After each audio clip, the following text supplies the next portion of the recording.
This time, we will talk about the story of a heroine who sadly ended her first life before being reborn. The girl's name was Ariana Bronte, and being the daughter of a duke did nothing to ease her suffering. In her first life, this lady always tried to be strong, no matter how cruel her relatives were to her. She did not show hatred towards people in the hope that one day they would truly love her. But for some reason, her pleas for acceptance were never heard by any of the heavenly rulers. Even her own husband treated Arena cruelly, because in his eyes she was just an instrument. Gerald Ratan knew how to speak many beautiful words, but they were all far from the real truth. However, for the lost and lonely Bronte, this man became salvation from a terrible life with her family. She didn't hesitate for a moment as she surrendered herself into the arms of a strong and handsome man. With him, the heroine was ready to lose her mind, just to stay close, and that is exactly what happened. Only the first few weeks of marriage to Gerald were the best in the life of the Duke's young daughter. For the first time in a long time, Ariana was over the moon that someone was being kind to her. But the prince's plans for the girl were much more dangerous and larger scale than she could have imagined. Before Ariana knew it, her hands were stained with blood from her husband's cruel orders. So the betrayal hit the girl who carried out every order of her beloved husband many times harder. One day, he made it clear that their situation was once again like heaven and earth. No matter how much Ariana tried to reach for a warm embrace, she was rewarded only with cold blades. She couldn't even imagine that Ratan himself would end up choosing her younger sister, which he would like more. Their union brought devastating pain to the lady who had recently believed in love. But life was once again falling apart before the eyes of the girl, who could not protect herself from betrayal. The result of marriage for Ariana was a return to the cold dungeon where she had previously spent much time. Even the middle sister, Helena Bronte, did not feel sorry for her eldest, who was not accepted in this place. Until her death, the heroine was never able to understand why everyone around her hated her so much. For some reason, every single person in the Bronte estate was unable to resist making nasty comments towards Ariana, and it had been like this since childhood, as if someone had cursed the little girl, and now she was responsible for it. In those moments, the heroine desperately clung to any contact with her mother, even if it brought her pain. Only now did she realize that all this time she had been senselessly running after the woman, that she had not wanted to look at her. Rachel had other daughters, so she allowed the eldest, who was from a man she didn't love, to be neglected. So, as soon as the girl grew up, her mother decided to marry her off for her own benefit. At that time, Ariana didn't know that her every action was carefully planned by the cruel Rachel, and no man was ready to sincerely love a girl who was not respected by anyone in the estate. While the lady forgot everything at the sight of the outstretched hand, as she hoped to feel love, but society remained deaf to Arena's pitiful eyes, and she spent her time alone. In her entire life, instead of beatings and bullying, the lady never once felt human warmth. This is what caused the most pain to Ariana, who did nothing bad to her family. However, even Helena did not feel sorry for her older sister, and her eyes reflected the desire to see death. Only towards the end of her life did the heroine realize that, for everyone, she had always remained an empty and worthless person. That is why the sister sent her elder sister to her death with such ease, because after that she would live happier.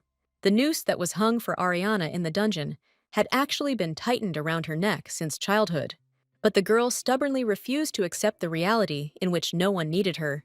The heroine had no other choice but to follow the cruel fate that her family had chosen for her. At that moment, all the girl's thoughts were filled with a burning desire to find a place for all the pain. But no amount of suffering on Ariana's face could move Helena, who wanted to see her relative's death, to pity her. The Duke of Bronte's second daughter has long been rotten from the inside, just like the rest of the family on the estate. So Helena personally sent Ariana to the next world, hoping that she would never hear from her again. At that moment, the heroine prayed to all the gods for a rebirth in which she would no longer have to suffer. What the lady feared most was to feel the pain of a broken heart and lack of love again. She no longer wanted to love and be loved, as her entire consciousness was filled only with revenge. Although Helena couldn't read minds, she was terrified at that moment when she saw Ariana's face. The deceased was unfairly accused of something she did not do, but no one cared. This is how cruelly the life of the heroine ended, who all the time was just trying to find love for herself. Everyone then decided that the girl committed suicide out of shame, because she was considered guilty of the deaths. For the first time in a long time, peace reigned throughout the empire, without rebellions or betrayals within the country. The delicate balance between the four rulers was achieved with great difficulty, but it was maintained. The Duke of the East, named Russell White, was the most careful of all to ensure that the rules were followed. He was opposed by Rodion Oblin, who ruled the West and constantly stirred up quarrels between the allies. Only the Duke of the South kept aloof from all political problems and did not even disclose his name. But the Duke of the North, who became the young Cyrus Karha, was not afraid to openly express his discontent. His name quickly became known throughout the empire due to the fearlessness and cruelty of the young man. He quickly led the resistance against the secret guild of Paganus, which prevented the cardinal directions from uniting. The young duke kept quiet for a long time, although in reality he was gathering strength for an uprising against Rattan. He was the only one who did not believe that the previous ruler was killed by a young girl from the Bronte family. Therefore, after a few years, Cyrus declared war on Gerald, whom he suspected of all the crimes.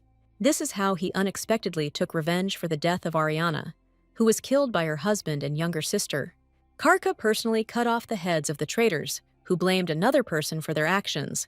In the heroine's past life, she never met this person who could support her. Ariana died much earlier, and did not even know that she was posthumously acquitted, thanks to the Duke of the North.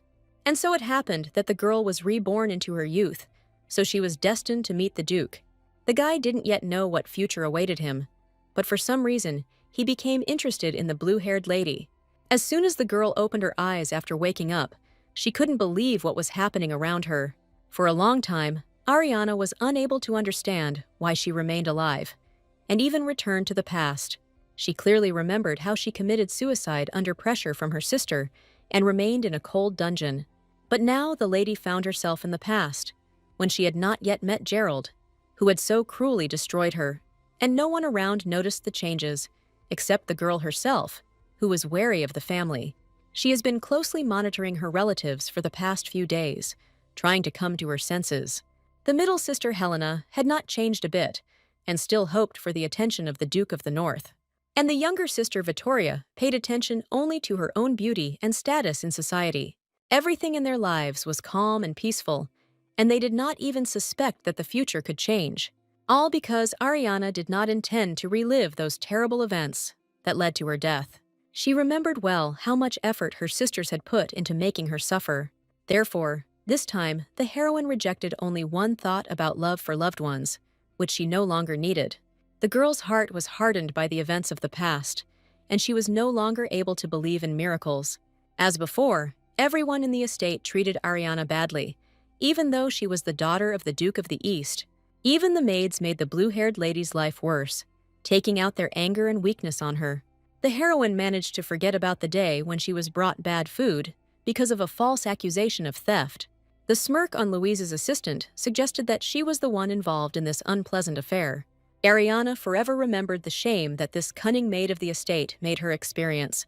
Of course, the lady had nothing to do with the missing necklace, but no one wanted to believe her.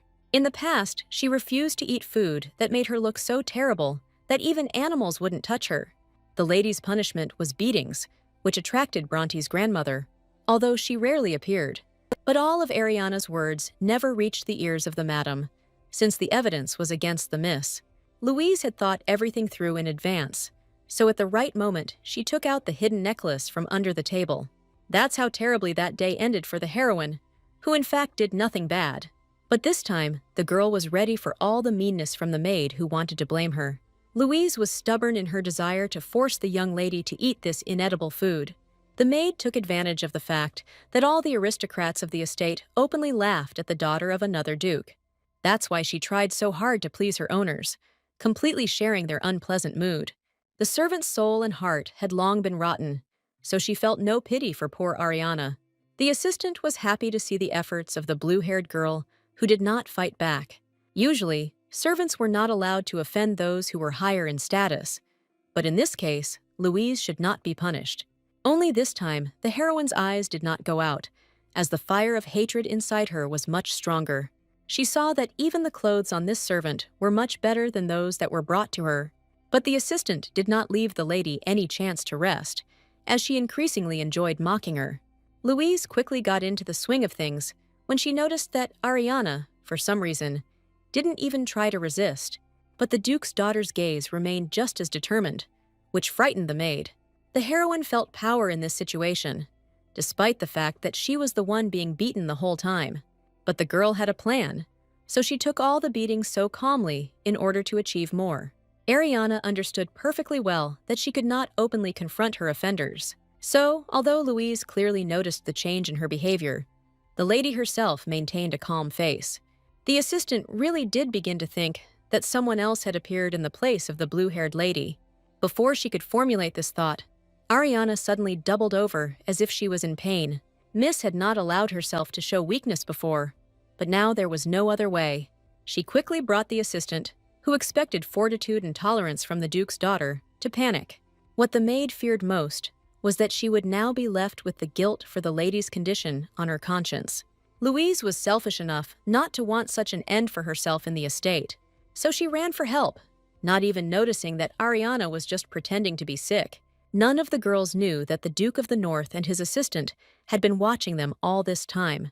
Isaac Perrine was especially sympathetic to Ariana, as he felt she did not deserve such treatment. But Cyrus did not share his friend's opinion, since it was this girl's father who could be responsible for the death of his parents. But that story was never proven, so the guy silently accumulated hatred inside himself. No matter how much Karha denied his interest, he became curious about this blue-haired lady. This is how the heroine attracted the attention of an important person, although she only wanted to protect herself. Her awakening was not easy, since the girl was partly not faking her ill condition. Ariana immediately noticed the changes that had happened to her, because before they had not called a doctor for her. All the relatives, headed by Kilra Bronte, who was the grandmother, gathered in the ladies' room. But only the maids allowed themselves to whisper anxiously at the sight of Ariana's condition. The doctor did everything he could, but it was not in his power to completely cure the Duke's exhausted daughter. Previously, the grandmother had no idea that her granddaughter was feeling so ill. Of course, Rachel didn't want to take responsibility, even though she personally humiliated her daughter all this time. Ariana understood that now was her only chance to prove her innocence to everyone. Rachel had a lot of experience in lying and eloquence, so she could talk anyone into talking.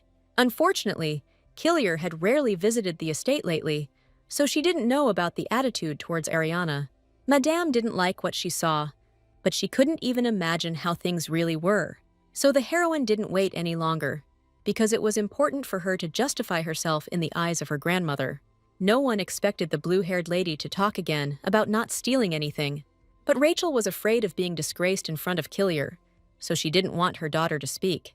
Louise knew best about what was happening, having personally stolen the necklace to frame Ariana. The heroine was well aware of the punishment that hung over her, so she tried to avoid injustice.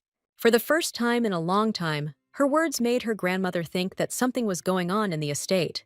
She had noticed something similar before due to the behavior of the maids, but she tried not to pay attention to anything. But now, Killier's status obliged him to look into the theft situation in order to find the culprit. Unbeknownst to the others, Ariana made every effort to point out the carefree Louise next to her. The assistant had never before encountered the Duke's timid daughter displaying so much courage, but the heroine was no longer the quiet girl she once was. She had learned to weave intrigues for the sake of survival. So all eyes were on Louise, who was sure that the lady would not be able to prove anything. But the maid's courage began to fade before her eyes when the other assistants began to search her. Although Louise was sure that the girls would not be able to find anything, her heart sank treacherously. She had no idea that the stolen necklace had been in her apron pocket all this time. The maid clearly remembered how she hid the jewelry in another place, which is why she remained so careless. This is how the heroine managed to take revenge on her assistant, who had been taking out her anger on her all this time. Now, no one will believe the maid who accused another man of stealing a precious piece of jewelry. What angered Killier most were the servants who could not perform their duties well. Louise had no choice but to turn to the lady who could save her. The last thing Rachel expected was to find herself in this situation because of Ariana, whom she didn't love. The worst thing was that Madame couldn't throw out the maid. Otherwise, rumors would spread. She knew that her daughter Helena would then be to blame for everything, which turned Louise against her older sister. So in this situation, the woman could only beg her mother-in-law to soften the punishment. The heroine had already heard that in the past, Rachel had repeatedly begged Kiliera to marry her son. But the madam was adamant, as she did not like the status of the future bride to be too high. So in the end, Rachel suffered a cruel defeat, never getting a place in Jacob's heart. Under pressure from her father, she was forced to sell herself to Russell White, who had skillfully ruled the eastern lands for a long time. But after Ariana was born, the first thing the woman did was run back to the Bronte family. In her past life, the heroine constantly prayed for love, just like her beautiful mother. But now all the mother's words seemed strange to the lady, because she no longer sought love. The terrible events of her past life hardened the heart of the heroine, who wanted to take revenge on everyone. Just like last time, the Duke of the North and his assistant again quietly watched what was happening in the estate. Both guys were impressed by how well Ariana was able to stand up for herself in a difficult situation. What bothered Kiris most was that the girl's eyes revealed that she was an experienced and cruel person. So the more Karha watched this lady, the more he wanted to meet her in person. But they arrived on the mansion's territory secretly, so their presence could not be revealed. So it was not surprising that Isaac did not approve of the master's desire to quietly enter the estate. But when the Duke of the North made a decision, it was useless to try to dissuade him. That night, it wasn't only the handsome intruder from the north who was quietly creeping through the dark corridors of the estate. Ariana took advantage of the quiet of the night and crept cautiously into the empty kitchen in the separate wing. She still hadn't been fed properly, but the girl wasn't going to starve in this life either. The heroine had no idea why she had previously been so afraid of punishment from her relatives. Now she has taken her life into her own hands, no longer expecting love and support from anyone in the estate. Only such nighttime snacks saved the lady from exhaustion, because no one cared about her. But the Duke's daughter didn't expect that, this time, she wouldn't be able to enjoy her meal in peace. As soon as the lady began to eat, she heard an unfamiliar male voice, although she did not notice the steps. Panic overwhelmed the heroine, as she couldn't be seen in the kitchen at night. The guy who showed his face from the darkness seemed handsome and merciless to the lady at first glance. As soon as he snapped his fingers, frost magic illuminated everything for a short moment. So Ariana had no doubt that the real Duke of the North appeared before her. But the girl had no idea why this guy had followed her into the kitchen in the first place. A couple of minutes before this fateful meeting, the lady was just thinking about her future and past. She had already gotten used to the fact that no one was paying attention to her, and even began to rejoice about it. Most of all, the lady was afraid that her mother would sell her again to an aristocrat and use her. Rachel had long been making plans for her eldest daughter's marriage, as she wanted to strengthen her influence. But this time, Ariana planned to escape from the estate before her mother married her off. She did not want to experience again the terrible abuse that had already begun at the estate. That is why she needed the power of the Duke of the East so much, even though he did not interfere in his daughter's upbringing. But only he could help the girl escape, and this time the lady was going to cling to even such hope. This man always seemed cold and unfeeling to Ariana, so she was afraid of him. In the past, they saw each other only once, and even then, they couldn't even talk to each other. Then the heroine really wanted to get closer to Russell, but quickly realized that it was not worth doing. White's expression made it clear to the lady that he felt nothing but hatred towards her. But the lady did not hope for anything else, because she did not believe that anyone would love her. There was a constant silent political war going on between the dukes of the cardinal directions, so it was not surprising that White did not speak to his daughter, who lived on someone else's property. Since ancient times, there have been betrayals and deceptions between the dukes of the cardinal directions with the help of subordinates. Therefore, Ariana hoped that her father would accept her if she brought him the enemy's weaknesses. She wanted to get a confession from Russell so that no one could touch her again. Until then, the lady needed to remain quiet in order to survive and get to her father. But in one instant, the Duke of the North destroyed all the dreams of the lady who wanted to keep a low profile. The guy appeared so unexpectedly and at the wrong time, but he kept a sly smile on his face. But the heroine was in no mood for fun. Since her life was suddenly under threat, she heard that Cyrus wanted to come, but she didn't think it would be so soon. Ariana hadn't met this guy in her past life, so she knew little about his character. But the appearance of the Northern Duke never ended up being a good sign for others. In the worst-case scenario, the girl could die again, but at his hands. Everything inside the heroine burned with indignation because she had only just begun to get back on her feet. Rage and irritation drowned out the fear that arose in all people when meeting Cyrus. Karhi's face reflected genuine surprise, as for the first time, he was not shown any panic. The guy didn't expect that this quiet lady, who was being bullied, would speak to him so confidently. His beauty was unmistakable, so the stranger's identity became obvious to the heroine. What bothered Ariana most was that she didn't know the motives of the strange Duke of the North. No matter how hard the girl tried to maintain an outward defense, inside she was clenched with anxiety. While Cyrus remained just as calm and unperturbed in this situation, it was most advantageous for the lady to pretend that they had not actually met that night. But it was precisely this desire that the heroine only further attracted the attention of the curious Duke. Karka was used to girls either being afraid of him or trying their best to please him. But Ariana tried to move away, as the guy's eyes were drawing her into a bottomless abyss. Their bright red color reminded the heroine of the endless sea of blood that remained after the battles. She looked at her reflection in the water with horror, because she did not want such a cruel life. Miss could not even imagine what the Duke, whose eyes held such madness, had to endure. This state captivated the heroine so much that she didn't even notice how she reached out to the guy with her hands. The awakening was abrupt and unpleasant, as Cyrus took decisive action. Young Ariana amused the young Duke more and more with her strange behavior. Although the girl only dreamed of never talking to such a dangerous man again, the heroine's head was constantly filled with the thought that Karka could deal with her at any moment. But this time, the Duke pulled the lady towards him, not at all, because he wanted to harm her.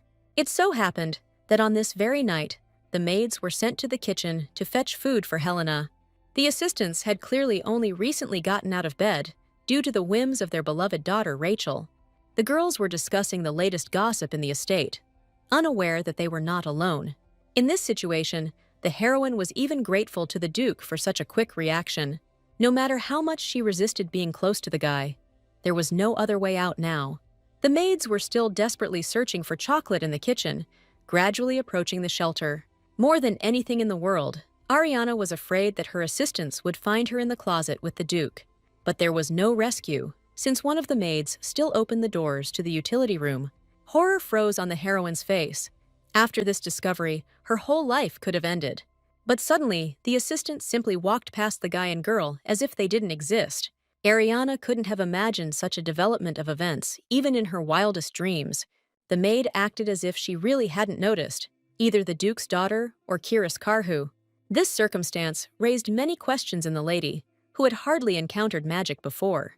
Cyrus didn't even think about hiding from the girl the fact that he had hidden it with the help of his magic. The guy himself would not want his secret presence in the estate to be revealed. Of course, the Duke could not help but be glad that the lady now had to help him. But Irina wasn't so easy to hook, because she was already living her second life. So the girl was in no hurry to thank the savior, because of whom she lingered in the kitchen for so long. From the outside, it might seem that Cyrus was flirting with the lady who interested him, but the heroine saw that the guy's eyes still remained just as cold and dangerous. She knew a lot about her family, as she was connected to Gerald in a past life. But the Duke named facts known to the girl. Although he had never been part of her family, the more the lady pushed Cyrus away from her, the more he pressed her to himself.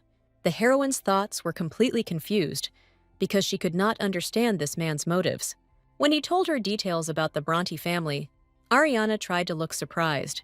But in fact, from her past life, the lady knew all the details about her mother's life. Rachel became pregnant too early for the second time, which enraged her father. But the woman had enough courage to fight for the life of the child she was going to love. But the Duke of the West, as an act of revenge, married off his daughter, forcing her to forget about the child. This is how Helena found herself among the common people, although her mother planned to take her away in the future. Rachel had been forced to bow her head all her life, which is why she had so much hatred left inside her. The only thing that brought her relief was her beloved husband, with whom she wanted to be from the very beginning. During the marriage, a third daughter was conceived, who was later named Vittoria Bronte. while Helena suffered from poverty for a long time, until her mother dared to take her away. All of this was a Bronte family secret, so the Duke was not allowed to know such details. The heroine had a hard time pretending that she was hearing this whole story of her family for the first time in her life. She was not allowed to get close to the Duke of the North, who remained an obscure figure in history. But for some reason, Cyrus did not want to let this lady go. Although he usually did not show interest in girls, all his attention was captured by the blue-haired Ariana, who stubbornly tried to stay away. All attempts to get closer were met with hostility by the heroine, because she did not even recognize her name. This only made the girl remind Cyrus more of the beast that was trapped and resisting. The desire to remain free was above all caution when dealing with the Duke of the North. So in the lady's eyes, the guy saw ice, which was so familiar to him from childhood. Ariana's face never left Karhi's mind, even as he carefully left the estate. For the first time in a long time, his entire consciousness was clouded by thoughts of another person. Of course, the faithful assistant did not miss the fact that the master had used magic in the estate. Isaac thought that the Duke would be much more careful in acting on enemy territory. And in the end, Cyrus almost revealed his presence due to his communication with the lady. But Karka did not regret his actions, since at that moment he could not act differently. Communication with Ariana proved to him that this girl could be useful in their search. For the first time in his life, Perenu found the Duke's train of thought so incomprehensible that it frightened him. The boy would have preferred that the master simply use torture, as they always did. But Cyrus was sure that Ariana could not be broken by brute force, since she was not afraid of him. Isaac's greatest fear was that the Duke would accidentally become attached to the daughter of their longtime enemy. But at the moment, Karha was capable of easily killing Ariana if she began to interfere. The next morning, Helena moved around her home estate with extreme caution. But her secrecy was not enough, as the younger sister still found the middle one. Vittoria always had a sweet smile, behind which hid cunning and deceit. And now the girl pretended to sympathize with Helena, who had recently suffered from her mother. But her beautiful appearance this time did not soften the anger of her sister, who was found guilty. It was Vittoria who suggested bringing Ariana some scraps, but she was not accused of anything. That's why Helena was full of resentment towards her sister, although they had always communicated amicably before. The youngest Bronte daughter was lucky, because the middle one could not stay offended for long, no matter how much pain she suffered. The sisters blamed all their failures on Ariana, whom their mother had brought from the east for some reason. That is why the girls stuck together as representatives of the western side. While Helena personally would like to get closer to the mysterious Duke of the North, she worked hard to find a portrait of the boy she was in love with. The middle daughter dreamed of the day when she would meet this powerful ruler in person. She had heard that the Duke of the North had promised to come, and she was looking forward to it. Vittoria did not share her sister's love, but she did not laugh at her for such feelings either. All her thoughts were filled with dreams of the banquet that would follow upon Cyrus's arrival in their domain. While Helena didn't care what would happen after the Duke of the North arrived, it was clear to the girls that the moment of yet another disgrace would come for their older sister at the banquet. All because Vittoria had no intention of sharing her beautiful outfits with Ariana. But this reluctance gave Helena the idea of how to make her older sister's life even worse. While the heroine had no idea that the sisters were planning another dirty trick, she thought only about Kark, who had disappeared as suddenly as he had appeared before her. The lady never managed to figure out what exactly this dangerous guy wanted on their territory. Ariana was used to the fact that the future was known to her, but the Duke ruined all her plans. She remembered that in a couple of days, there would be a grand banquet celebration event. This is all because Helena will soon be introduced to society as one of the aristocrats of society. For this reason, the heroine had to take measures to avoid another disgrace. She even dared to leave the room, although her mother strictly forbade her to do so. Ariana knew she had little time, as Helena was already busy preparing for the event. The blue-haired lady did not want her first public appearance to take place on that particular day. She relished every moment of freedom she could win from her cruel family. Such walks at least somewhat eased the heroine's condition, as she was tired of sitting locked up. Only this time, the girl was unable to keep her wanderings around the estate a secret. The maids were too quick to inform Rachel that Ariana had left the room. The woman was furious that the young lady had never learned to obey her. She was ready to torment her unloved daughter day and night. just to achieve obedience. In a past life, the heroine would have calmly endured all the insults from her mother, whose love she was trying to earn. But now Ariana's eyes were shining with the fire of defiance, because she did not bow her head before her mother. This only made the woman even more angry, as she would have preferred to kill the girl if it weren't for the chance to make money off of her. Everything about Ariana's face reminded Rachel of the Duke of the East, whom she hated most of all. Therefore, Madame would never have been able to show her daughter even a drop of love and understanding. All the plaintive words of the daughter only caused more anger and fury inside Bronte's wife. This was not the first time the heroine had suffered such beatings, so she was physically prepared for them. The girl decided for herself that she would never again try to win her mother's love. After numerous beatings, Ariana did not believe that anyone in the family could become close to her. It was all because she was too much like her father, whom Rachel never loved. The woman brought her daughter with her many years ago, only because the Duke of the West himself ordered her to do so. So now she couldn't look at the lady she wanted to send away as quickly as possible without hatred. But at that moment, the torture was stopped by a sudden change in the weather, which broke out into hail. Rachel was afraid for her appearance, because she had to receive people from high society. So she quickly fled to the estate, but left her daughter outside to freeze in the hail. Even without her mother's order, the heroine had no desire to follow her into the room. What Ariana didn't expect was the appearance of a man who suddenly came to her aid. It so happened that the Duke of the North was nearby, and could not silently watch the beating. In fact, with her actions, the heroine tested her mother's humanity for the last time.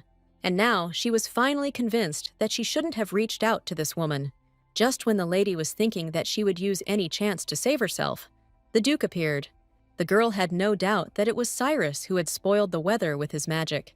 In this whole situation, the guy was only interested in why Ariana was provoking her mother. He was becoming increasingly fascinated by the strange behavior of the girl, who did not show fear in front of him. So the guy couldn't let go of the lady, who was already heading towards the estate. The heroine froze in place when she heard that the Duke could not think of what to call her. She didn't expect Cyrus to follow the rules that had been laid down recently so closely. Ariana remembered well the moment when she lost her temper, and therefore asked not to be identified by her status. Apparently, her facial expression then told Karha that it was better not to argue in such situations. However, this did not stop the Duke from wanting to give unnecessary advice to his friend. In the end, Ariana had to let the guy call her by her first name, just to get him to leave her alone. The lady could not have imagined that the young man's face would light up with a pleasant smile after her words. No matter how stony the heroine's heart was, she was unable to ignore such beauty. So the lady's heart sank treacherously, although she tried to hide her emotions. It turned out that the guy wanted to talk about the girl's facial expression all this time. Cyrus clearly saw in Ariana's eyes the desire for revenge and killing, even though she tried to appear nice. The heroine had no idea that all this time she had been frightening everyone around her with her internal struggle. This little piece of advice was very useful for survival, because Miss could give herself away. But even after help from Cyrus, the lady did not plan to show trust in him, so this time she managed to quickly run away from the guy who wanted to continue the conversation. The Duke understood that his approach to the estate was dangerous, so he remained where he was. As usual, the assistant appeared nearby to remind the gentleman of his wrong actions. They both agreed that Ariana seemed too mature for her young age. Meanwhile, the heroine once again examined her face more closely, which she had not looked after before. The girl completely forgot that she was not allowed to show any changes inside outwardly, so from now on, the lady had to constantly smile at everyone around her, as she had done before. Gradually, Miss improved her acting skills, but she was far from the skills of her relatives. Vittoria was the best at pretending to be a nice girl when she was communicating with the unloved Ariana. And this time, upon seeing her older sister, the lady beamed with a joyful smile, as if she had been waiting for her. In her past life, the heroine believed that Vittoria was always on her side in this family. Too late, Ariana realized that it was actually this girl who was ruining her life. The youngest daughter of the Bronte family possessed incredible charm, which she used so skillfully. That is why she was also to blame for her sister's death, although she did not regret what happened at that moment. Her feigned participation poisoned the heroine's life every time, but she had not noticed it before. Only now has Ariana gained the sense not to show her sister her true emotions. But it turned out that Vittoria was much more observant than the heroine remembered her to be. The girl didn't expect that her sister would notice the unnaturalness in her behavior so quickly. The only thing that saved the lady was that there had been recent events that would have made anyone nervous. So the younger one only tried once again to calm the older one in order to bind her to herself. But this time, Ariana clearly felt like she was the one in charge in this relationship. In her past life, the heroine always obeyed Vittoria, considering her almost a goddess. Although they grew up on the same estate, the difference between the girls was noticeable to the naked eye. But now Ariana had every opportunity to take revenge on her naive younger sister. Until Vittoria gained experience, the lady had to play the role of an obedient sister next to her. The heroine remembered well that she should not have listened to Vittoria's advice about etiquette. The girl only pretended to be trying to tell her older sister about table manners. But in reality, she was cruelly lying to Ariana and telling her wrong actions while eating. All this was done to present Rachel's eldest daughter in an unflattering light in society. But the nuance was that the heroine no longer believed a single word from her younger sister. Now Vittoria was briefly preparing Ariana for the banquet, happy that she was repeating everything after her. However, a cunning plan had already matured in the heroine's head on how to turn everything to her advantage. Until now, because of her terrible past, the girl had nightmares about those events every night.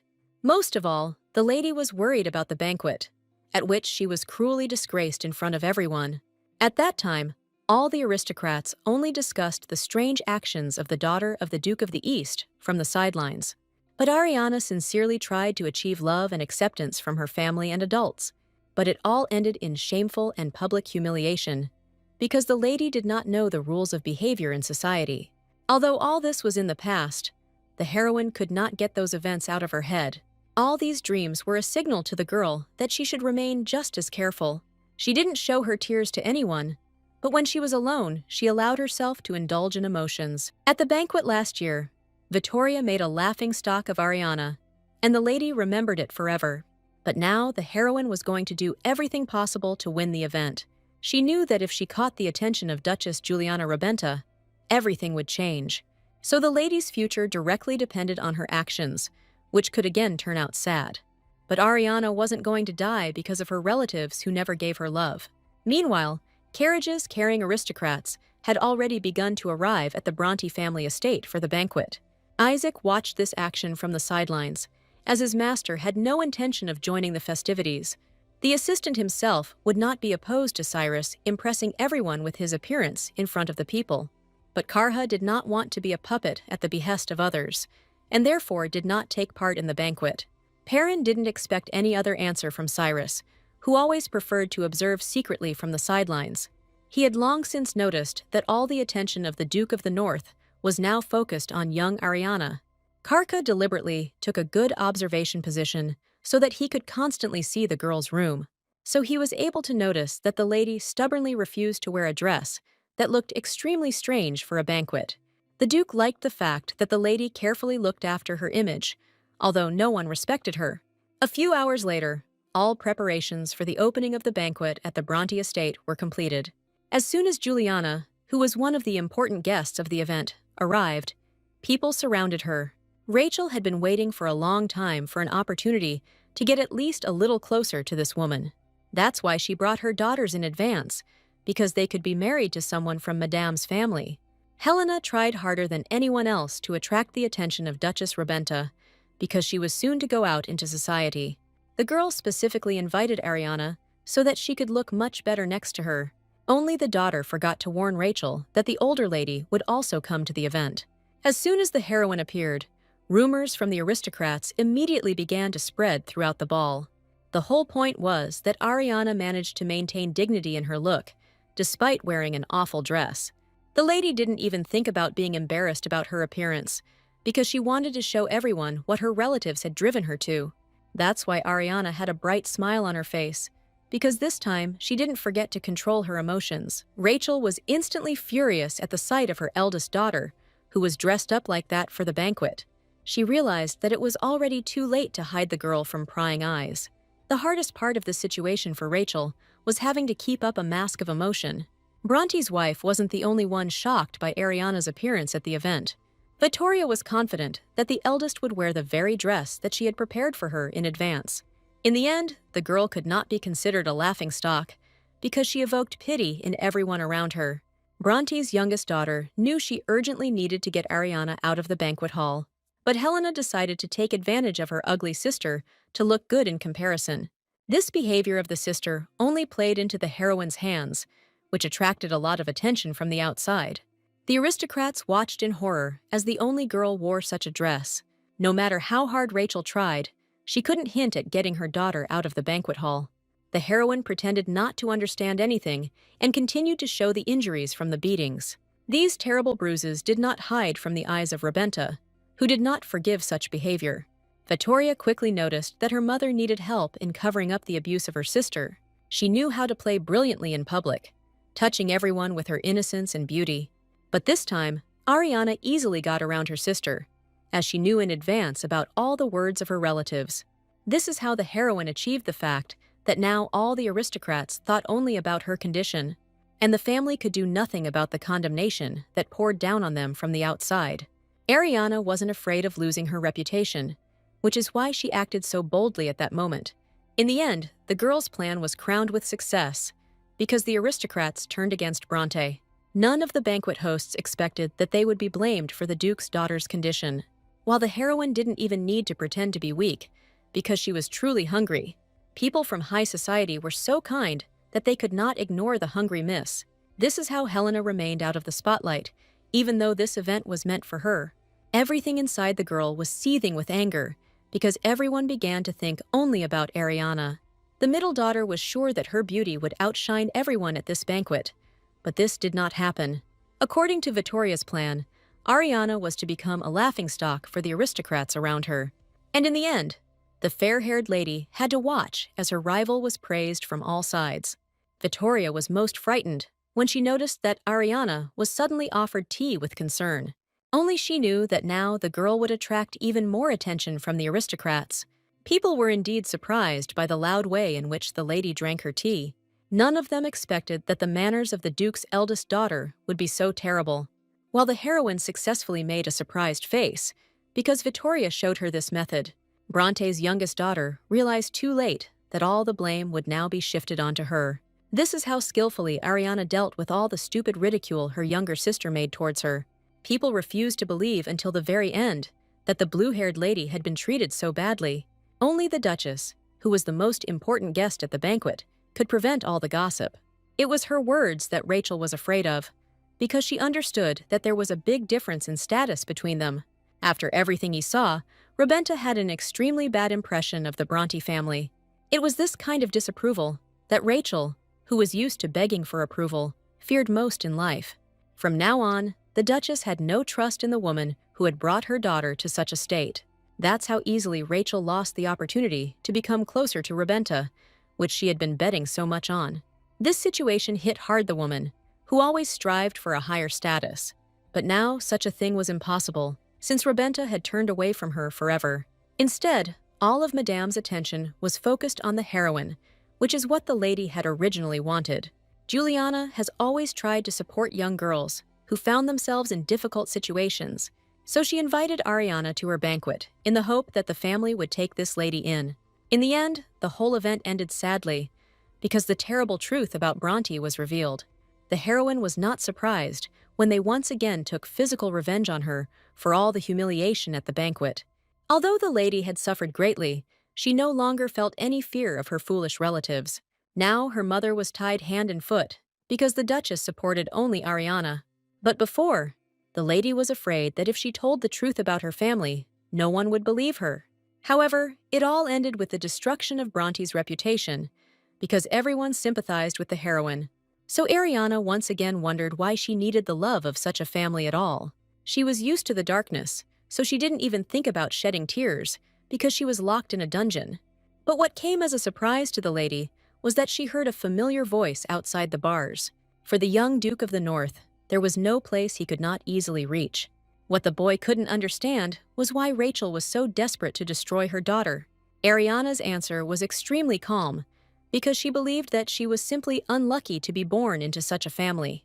Karka was deeply shocked by the logic of the girl, who didn't even try to improve relations with her family. This circumstance once again proved to the guy how special the girl could be considered.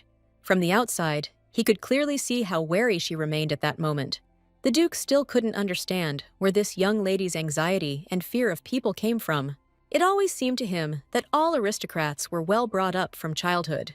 But for such a young girl, Ariana thought too much about how to change her future. This is what reminded Cyrus of himself, because once upon a time, the guy had to survive in spite of everyone. Suddenly, the girl was overcome with loud laughter, because the Duke's confused face seemed funny to her. The heroine herself did not notice how much she was transformed in those moments when she smiled at the people around her. Karka clearly didn't expect his interlocutor to be able to display such sincere emotions in a cold dungeon. The longer the gentleman communicated with the lady, the more he became drawn into the girl's personality. And now the guy wanted to see tears on her face to make sure that the miss remained alive. It was no problem for Ariana to fulfill such a strange request, because the Duke often helped her out. In this life, she quickly learned to play with emotions, so she could portray anything. This trait surprised Cyrus the most, although he had long been accustomed to the insincerity of the people around him. The guy still planned to find the information he needed with Ariana's help, even though he didn't trust her. Therefore, the girl was at a loss as to what the Duke of the North really wanted from her. The fact that the lady didn't show fear on her face made Karhu feel sympathy for her. The only thing that was hard for Ariana to cope with was hunger, which the guy eventually figured out. For the first time, the heroine was glad that it was dark in the dungeon, and the Duke could not see her red face. She was confident that she would survive even such a difficult test, because she had reasons to survive. No matter how much Cyrus wanted to help the girl, he was powerless when she herself pushed away his help. Ariana was so used to relying only on herself that she did not believe the words of the caring Duke of the North. And so the lady was left all alone in the middle of a cold dungeon, which she had already experienced before. In part, the heroine was even glad of such solitude, because the actions of young Kirus were stressing her out. The only thing that made the lady happy was that the guy was clearly not on Rachel's side, so he could help her in the future. Ariana was afraid that her path would once again collide with the guy who sent her on difficult missions. In such a situation, the girl will be powerless, because she will try to do everything to survive. That's why the girl didn't trust anyone around her, since only she could be responsible for her life. The heroine was afraid more than anything in the world of trusting the wrong person and ultimately dying again. So she was going to complete her difficult journey on her own, no matter how difficult it might be. But the lady did not know that Cyrus continued to secretly watch her from the side. After talking with the lady, the guy became completely convinced that she was going to escape from the estate. Her face reminded him of a person who had long been hardened in numerous battles. Previously, the Duke of the North was interested in this girl only because she was one of his enemies. Ariana has been a link between the Dukes of the East and the West since childhood. Cyrus had hoped for the lady's high status, but it turned out that everyone was just using her. And only the girl's eyes said that this would not continue for the rest of her life. So Karha still wondered who the Duke's young daughter's revenge was aimed at. It hurt him to realize that Ariana reminded him so much of himself in the past. Many years ago, one of the Dukes treated a boy cruelly, killing his entire family. Cyrus survived only because he was able to hide in the cold winter forest at that moment. At that moment, pain was tearing him apart from the inside, but the boy was not going to give himself up to the enemy. His whole body begged for mercy, but the child remained determined to save himself and escape. It was then that he saw his gaze, which was filled with hatred and defiance. And Ariana's eyes reminded the Duke of himself at the time when his loved ones were brutally killed. In all the world, no one could understand the feelings of a heroine betrayed by people better than Kirus. Although the guy didn't know the whole truth about the girl, he saw that there was something serious hidden behind her emotions. So he was interested in staying close to Ariana to follow her development. No one could tell the Duke of the North what to do if he had a plan. He understood perfectly well that the blue-haired lady was too unstable an element. In any other situation, Cyrus would have definitely destroyed such a problematic person. But for some reason, he didn't want to harm the girl who had managed to interest him. The Duke had not yet realized how valuable the lady was to him, but it was only a matter of time. Meanwhile, at the estate, Vittoria was venting her anger on the poor maids.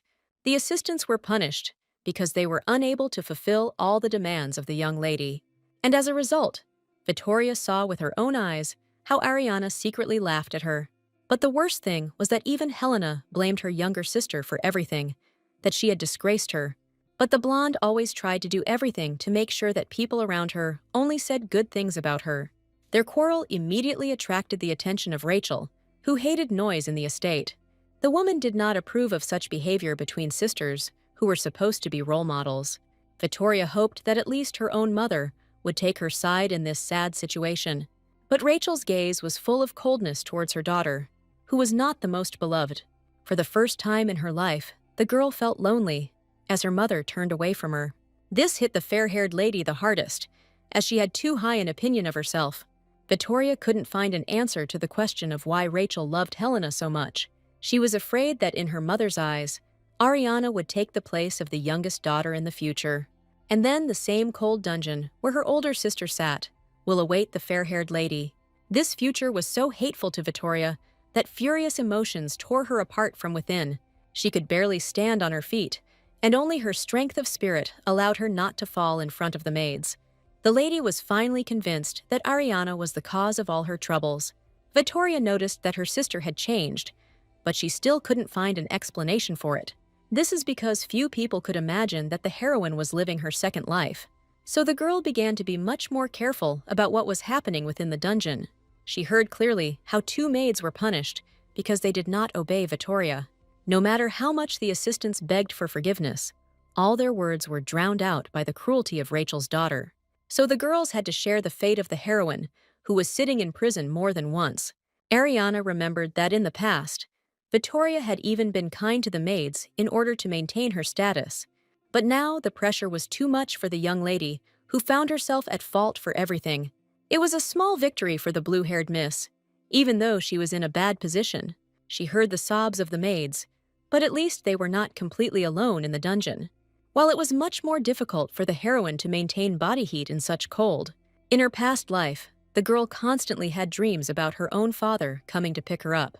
He would suddenly burst into the dungeon for his tired daughter, promising to take her with him. The lady's heart sank with joy every time, because she missed the warmth and care so much. So Ariana was completely immersed in an illusion that was never actually destined to come true. And this time, in her dream, the heroine firmly rejected the love that the Duke of the East offered her. The lady no longer wanted to believe that somewhere in another part of the empire, someone had been waiting for her for a long time. So the father's face crumbled to dust before the girl who did not believe in his confessions and pleas. Ariana has long since realized that only she can save her future from a sad end. This time, waking up from sleep was a little more pleasant, due to the aroma of warm bread nearby. While the lady was sleeping, the Duke could not keep away, and so he brought her some food. Although the heroine did not ask for such a favor, her heart filled with gratitude to the guy.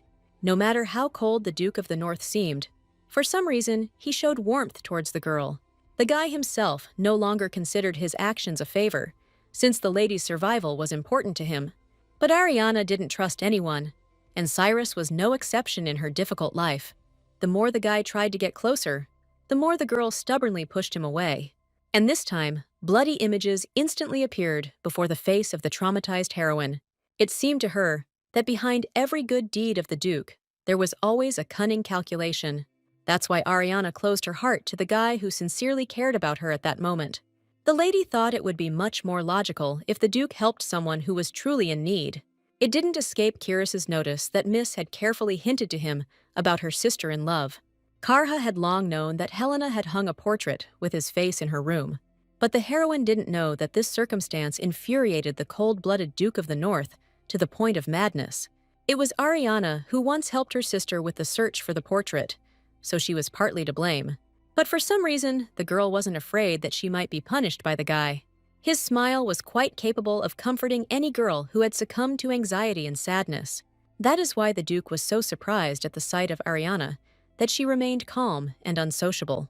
Cyrus was accustomed to the attention of girls who quickly gave him their hearts, and the heroine did not deny the fact that the Duke of the North had an incredibly handsome appearance. All Karha wanted to know at that moment was whether the heart of the lady next to him was beating faster. His seduction reached its maximum level, and all for the sake of this cold and determined girl. Only one heroine was unable to reciprocate the Duke's feelings, and he liked her. Meanwhile, at the estate, Rachel's husband was furious at everything his wife had done. The man would never have thought that Madame would let Ariana into an important banquet with aristocrats. This idea was not the woman's, but she took upon herself all the blame for her youngest daughter. Jacob was clearly incapable of thinking logically after his family's disgrace, and Rachel watched with pain as her husband, whom she had loved dearly all her life, suffered. Madame urgently needed a plan that would restore their family's good reputation. She was ready to make any sacrifice, if only Jacob would smile happily at her again. This is how the desire to kill her own daughter, who became a hindrance, was born in Rachel's head. The heroine had no idea that her actions only hastened the approach of death. She continued to talk to the Duke, not understanding why he did not leave. It was already beginning to seem to Cyrus that only with this lady could he freely talk about anything. In the end, the guy got the long-awaited smile from Ariana, who accidentally relaxed. This emotion impressed the Duke so much that he even forgot about his jokes about the young lady. Karka honestly admitted to the heroine that her smile could very well become a real weapon. Cyrus believed that Ariana's beauty was not inferior to his own, but she did not take advantage of this. The guy's compliments did not reach the girl's heart, but she was still happy with them. At that moment, by chance, peace was finally restored between the two friends. As much as the Duke was sorry to leave the lady alone, it was time for him to leave the dungeon. So Miss didn't even notice how Cyrus, with the help of magic, disappeared into thin air. The heroine still couldn't get used to how unexpectedly the guy appeared and disappeared. She remembered that he could easily just become invisible and still watch her. Kyrus's motives still bothered Ariana, who was not used to kindness from others. Even warm bread and water from Karhi did not please the girl, who was afraid of becoming indebted to him. So Miss did not accept any gifts from her friend, even though she felt bad.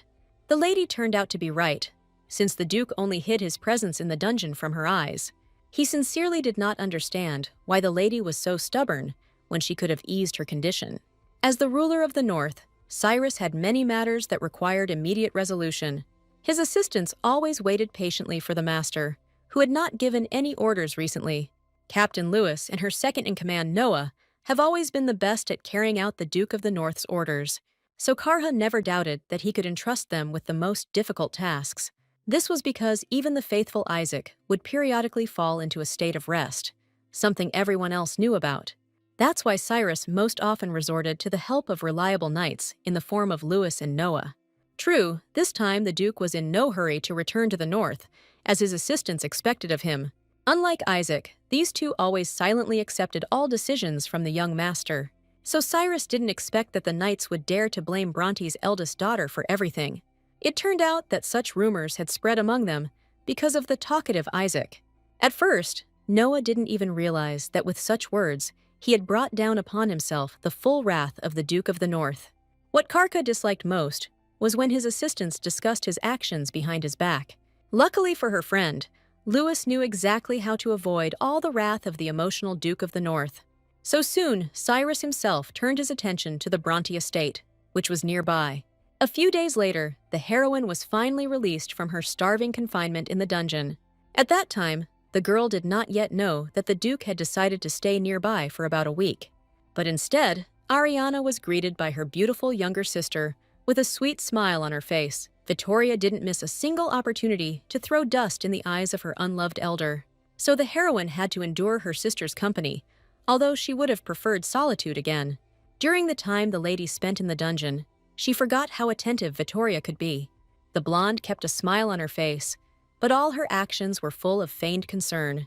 So Ariana had to pretend to be grateful to the younger one for trying to help, although in reality, the girl could barely restrain herself from pushing away the unpleasant relative.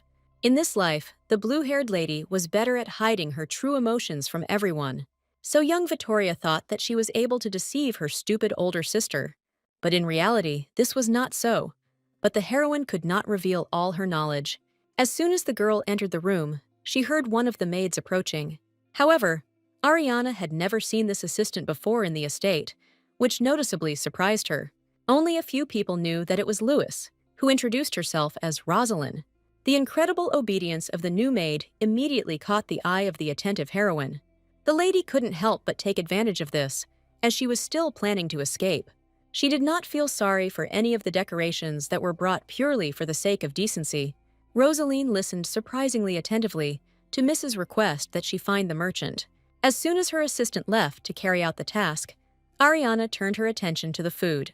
This time, they brought her not rotten scraps, but delicious and filling dishes from the best chef in the estate. But before, she had been told that even the most terrible food would be too good for her. But the heroine's other actions led to her future changing for the better. However, this did not mean that Ariana would abandon all thoughts of escaping from her native estate. Instead, the lady planned to sell all the expensive jewelry that her sisters had brought her. Only with this would Ariana have the money to go to her biological father. The heroine had time to make sure that only she was able to take care of her well-being. Of course, the time before the escape could not pass without incident, because the lady did not live alone. So once again, she had to communicate with relatives whom she met in the corridor. Each time, Ariana had no idea what to expect from her obsessive and cunning mother. The woman did not hesitate to use everyone around her to achieve her goals. The heroine was smart enough to silently accept Rachel's false care, which she did not need at all. Although the woman's face was filled with kindness for the first time in a long time, Ariana didn't believe her. She was unable to forget all the horrors that Rachel had caused her in her past life. So the heroine only outwardly feigned submission, while inside she was burning with hatred. She didn't even think about accepting any help from her relatives, because she no longer needed it. The miss dared to walk around the estate only because she had such a meeting with the merchant. Rosalind arranged everything in the best possible way, and no one found out why Ariana suddenly headed into the forest. Although the lady did not have time to trust the maid, she began to respect her a little. Thanks to Rosalind's efforts, trading with the invited merchant was extremely successful for the heroine. What pleased Ariana most was the small dagger, which could be a good means of self-defense. In addition, she negotiated a good supply of money from the merchant, so she could soon escape. The only question that remained was what the lady should do with the maid who had helped her so much. In fact, Lewis's job was to undercover keep an eye on the daughter of the Duke of the East. That is why she overcame all of Ariana's mistrust, of which there was a lot in the lady. The knight commander had a good mind, so she easily found arguments for the girl. Therefore, the heroine soon became convinced that the new assistant could be trusted. She clearly remembered that in her past life, she had no one like the obedient Rosalind. This meant that the lady's actions were already bearing fruit and were successfully influencing changes in the future. Miss was accustomed to using those people who could be useful in the implementation of her plans. She didn't expect much from the maid when she asked her to hide her money in a safe bank. But it turned out that the assistant did everything at the highest level because she chose the right branch. Ariana still wondered where Rosalind had come from, whose hands betrayed her as a difficult servant. What surprised Miss most was that the assistant's actions gave the feeling that they were her hands. For the first time in 2 lives, the heroine received a token, which was the key to her bank account. Ariana had never had her own money before, so this was a valuable event for her. So, the assistant's efforts led to the heroine now being able to organize an escape. Now, the lady only had to find useful information for the Duke of the East. This was the only way Ariana could ensure a peaceful life for herself on her father's property. She didn't know that her actions had affected Rachel, who decided to act much earlier. To do this, the woman went to the slums of the city, where aristocrats usually did not set foot. She quickly found the best mercenary who was ready to take on such a crime. Of course, Rachel had to pay the man generously, because it concerned harm to her daughter. Madame could no longer bear Ariana's presence in the house, which was collapsing because of her. So she personally ordered a mercenary to get rid of her own daughter forever. The man had already heard that the blue-haired lady had started causing problems at home. But no matter how sorry he felt for her, he did not dare disobey a representative of the Bronte family. The heroine immediately noticed how her life had changed over the past few days. Apart from the help from the beautiful maid, she also began to eat properly. The lady increasingly wondered how long this strange lull would last. All the events in the estate took place behind her back, and no one was bothering the girl now. For now, Ariana took all the care of her assistant for granted, although she did not trust her completely. But Rosaline behaved so well that she did not arouse any suspicion during the day. The girl was determined to help the young lady in any matter, which was evident in her entire posture. So it was easy for the lady to bribe the maid, who always remained on her side.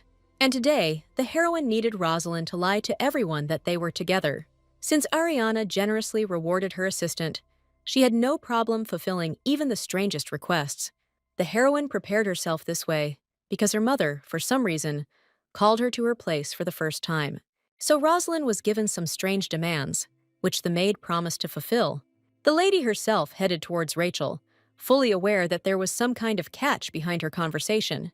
The mother never invited her daughter to her place just like that, because she sincerely hated her. But today, for some reason, the woman wanted to personally put makeup on Ariana as a sign of their reconciliation. Such a ritual between mother and daughter always signified a trusting and warm relationship. But Rachel was filled with bloodlust, even as she gently touched the daughter of the East's face. All the time, the lady felt as if her mother was about to personally end her life right there on this spot. However, she endured the strange makeup ritual because she did not want to reveal her knowledge.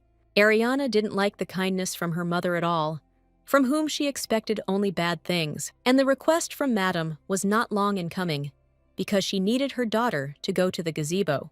The lady had no reason to refuse this strange task from her mother, but inside, Ariana felt that this was where the very same catch would await her. She never had any illusions that Rachel would suddenly change her attitude, so the heroine remained wary throughout her entire journey to the gazebo. Trouble didn't take long to arise, as Miss heard footsteps behind her, but she didn't expect to see a mercenary known for his bloodthirstiness and cunning. The guy was clearly ordered to do more than just talk to the Duke's daughter, who was causing problems. And for this occasion, Ariana acquired a dagger, although her powers were not equal to those of her opponent. During her past life, the girl learned to protect herself, even if it was for a short time. Now, the lady's only hope for salvation was that the mercenary would agree to a bribe. She could pay this man twice as much as her mother to make him go away quietly. But Ariana had no idea that Rachel's plan was much more cunning than she could have imagined. The woman specially gathered noble ladies in advance, whose opinions were important in society. She was going to lead them to the very gazebo near which Ariana was now standing with the mercenary. All because the man just needed to spend time alone with the daughter of the Duke of the East. And no normal guy can refuse the opportunity to spend some time alone with an aristocrat. So all of the heroine's plans quickly failed, because she was much weaker than the powerful mercenary. The man had long harbored hatred for such ladies, and now he had the opportunity to take revenge. Quite quickly, Ariana ran out of strength to resist, no matter how hard she tried. But suddenly, something happened that was not part of either the girl's or the mercenary's plans. His head was separated from his body by the strong hands of the man who interfered with the man's plans. It turned out to be the Duke of the North, who was keeping an eye on Ariana out of curiosity today.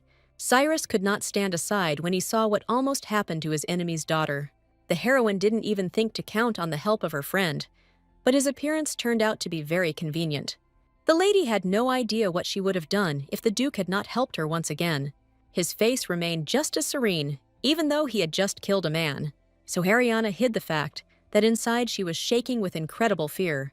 Karha had long since gotten used to the fact that ladies always fainted at the sight of dead people nearby. So the Duke's daughter once again amazed him with her calm behavior, despite the defeated mercenary. The lady truly hoped that her efforts, along with the dagger, would be enough. But the reality was much more frightening, because the girl was still young and inexperienced. Although she was not afraid to stain her hands with blood, physically, the lady was far inferior to any man. The Duke did not expect that the quiet aristocrat would have such a strong inner core. Ariana acted as if she had already encountered death many times, even though she lived locked up in the estate. The girl managed to think through many little things in advance that others would not even think about. And now it seemed as if she had accidentally dropped the handkerchief.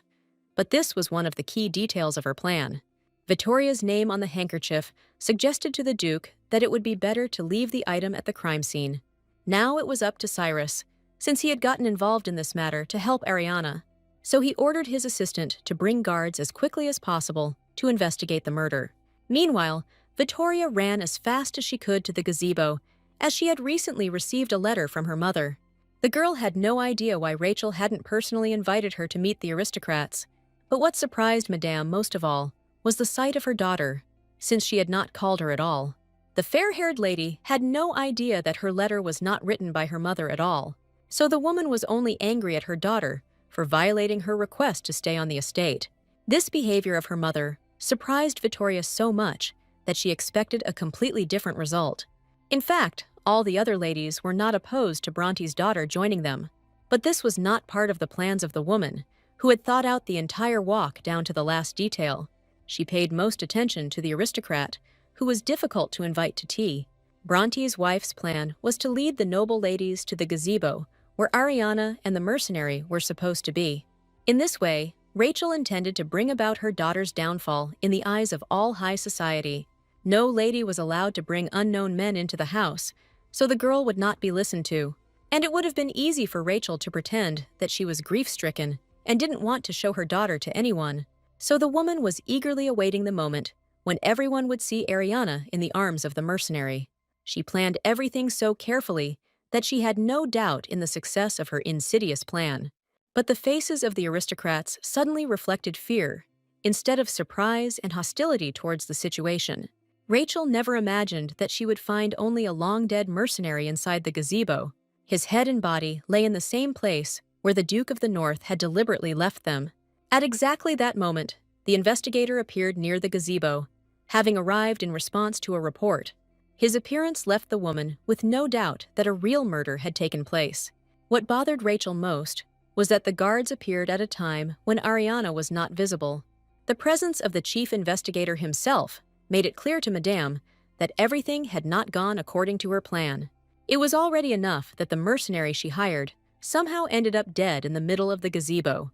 But the horrors in the aristocrat's life did not end there, as the guards quickly found important evidence. Rachel personally gave Victoria many things that the girl used with pleasure. So at first glance, she recognized the scarf with her daughter's name on it, which she had recently brought from the seamstress. This is how the charge of murder fell on the youngest daughter of the famous Bronte family. The trap that the heroine had been preparing for so long and so carefully finally slammed shut with a bang. In fact, the girl couldn't even imagine that she would be so lucky with Victoria's personalized scarf. She began to act only because she knew all her mother's habits well from her past life. That's why Ariana was ready from the very morning and used the right products at the right time. Now, all she had to do was find those very letters from Rachel to the Duke of the West that would please Russell White. This information was supposed to be the key to the girl's freedom from the oppression and abuse of her family. The most difficult thing for the heroine now was to find those very letters that her mother had hidden somewhere among her things. She didn't have much time to explore all of evil Rachel's many outfits. But this time, luck was on the lady's side, because in one of the scarves, she quickly felt something that looked like letters. Finally, the opportunity to impress her own father no longer seemed so illusory to the heroine. But once again, the lady was not alone, because the Duke of the North had secretly followed her here too. This time, Kyrus's behavior interfered with Ariana's plans to quietly steal her mother's letters. As usual, Karha amazed the girl with his ability to appear next to her at the most unexpected moments. And the lady could no longer be rude to the man who had recently saved her life in the gazebo. To the heroine's surprise, the Duke quickly realized that she was planning to escape from the estate. Although Cyrus gave the impression of being an indifferent person, he always remained attentive. So Miss couldn't turn this guy from a friend into an enemy, because she would definitely lose to him. From the very morning, Ariana really did everything to successfully escape in the future, and she started with a letter for Victoria. This is precisely why she needed Rosalind's support, who obediently covered for her mistress in everything. Since the younger sister eventually showed up near the gazebo, it was not surprising that she was blamed. Ariana didn't want Victoria at all, since in the past, it was she who led her to a tragic death. But even the heroine didn't expect that the head of investigations himself would take an interest in the death in the gazebo. The girl had not at all planned for the Duke of the North to provide her with so much useful support. Cyrus did this only to see the reaction of the young daughter of his enemy from the east, and Ariana's emotions were worth it, so the guy didn't regret at all that he came out of the shadows a little. For the first time in all the time of their communication, the lady finally looked her young age due to surprise. Even in such a situation, The heroine did not forget that the Duke could expect something from her in return. And in the future, Ariana was going to properly thank the guy for everything he did for her. She never forgot for a moment that behind Cyrus's smile lurked coldness and lies. Even in her past life, the heroine had heard a lot of terrible stories about the actions of young Karhi. So the lady did not let down her guard, constantly feeling herself in danger around the Duke. The guy clearly expected that the lady might be of some use to him after all her help. But Ariana didn't seem like the kind of girl who could be easily manipulated. This is what attracted Kyrus so strongly, because all the other aristocrats were afraid of him. As much as the guy didn't want it, he had already become attached to the lady, who managed to surprise him at every meeting. He understood perfectly well that it was high time to return to the northern lands, where business awaited him. But the Duke wanted to see with his own eyes how far Ariana would go with her plans. He shuddered at the thought that something could have happened to the girl in the gazebo. If Cyrus hadn't made it in time, the lady wouldn't have been able to communicate calmly with him now. The fact that Ariana's own family did not give her peace did not leave the thoughts of the Duke of the North. While the heroine was tense because the guy for some reason was constantly around her, she would have preferred to leave her mother's room as soon as possible, along with the scarf containing the letters. Only Cyrus found it suspicious that Miss was trying to take the thing with her. That's how Ariana lost the letters as soon as she found them, because she didn't want to arouse suspicion. Because of Karhi's behavior, the lady was unable to take with her what could have ensured her freedom.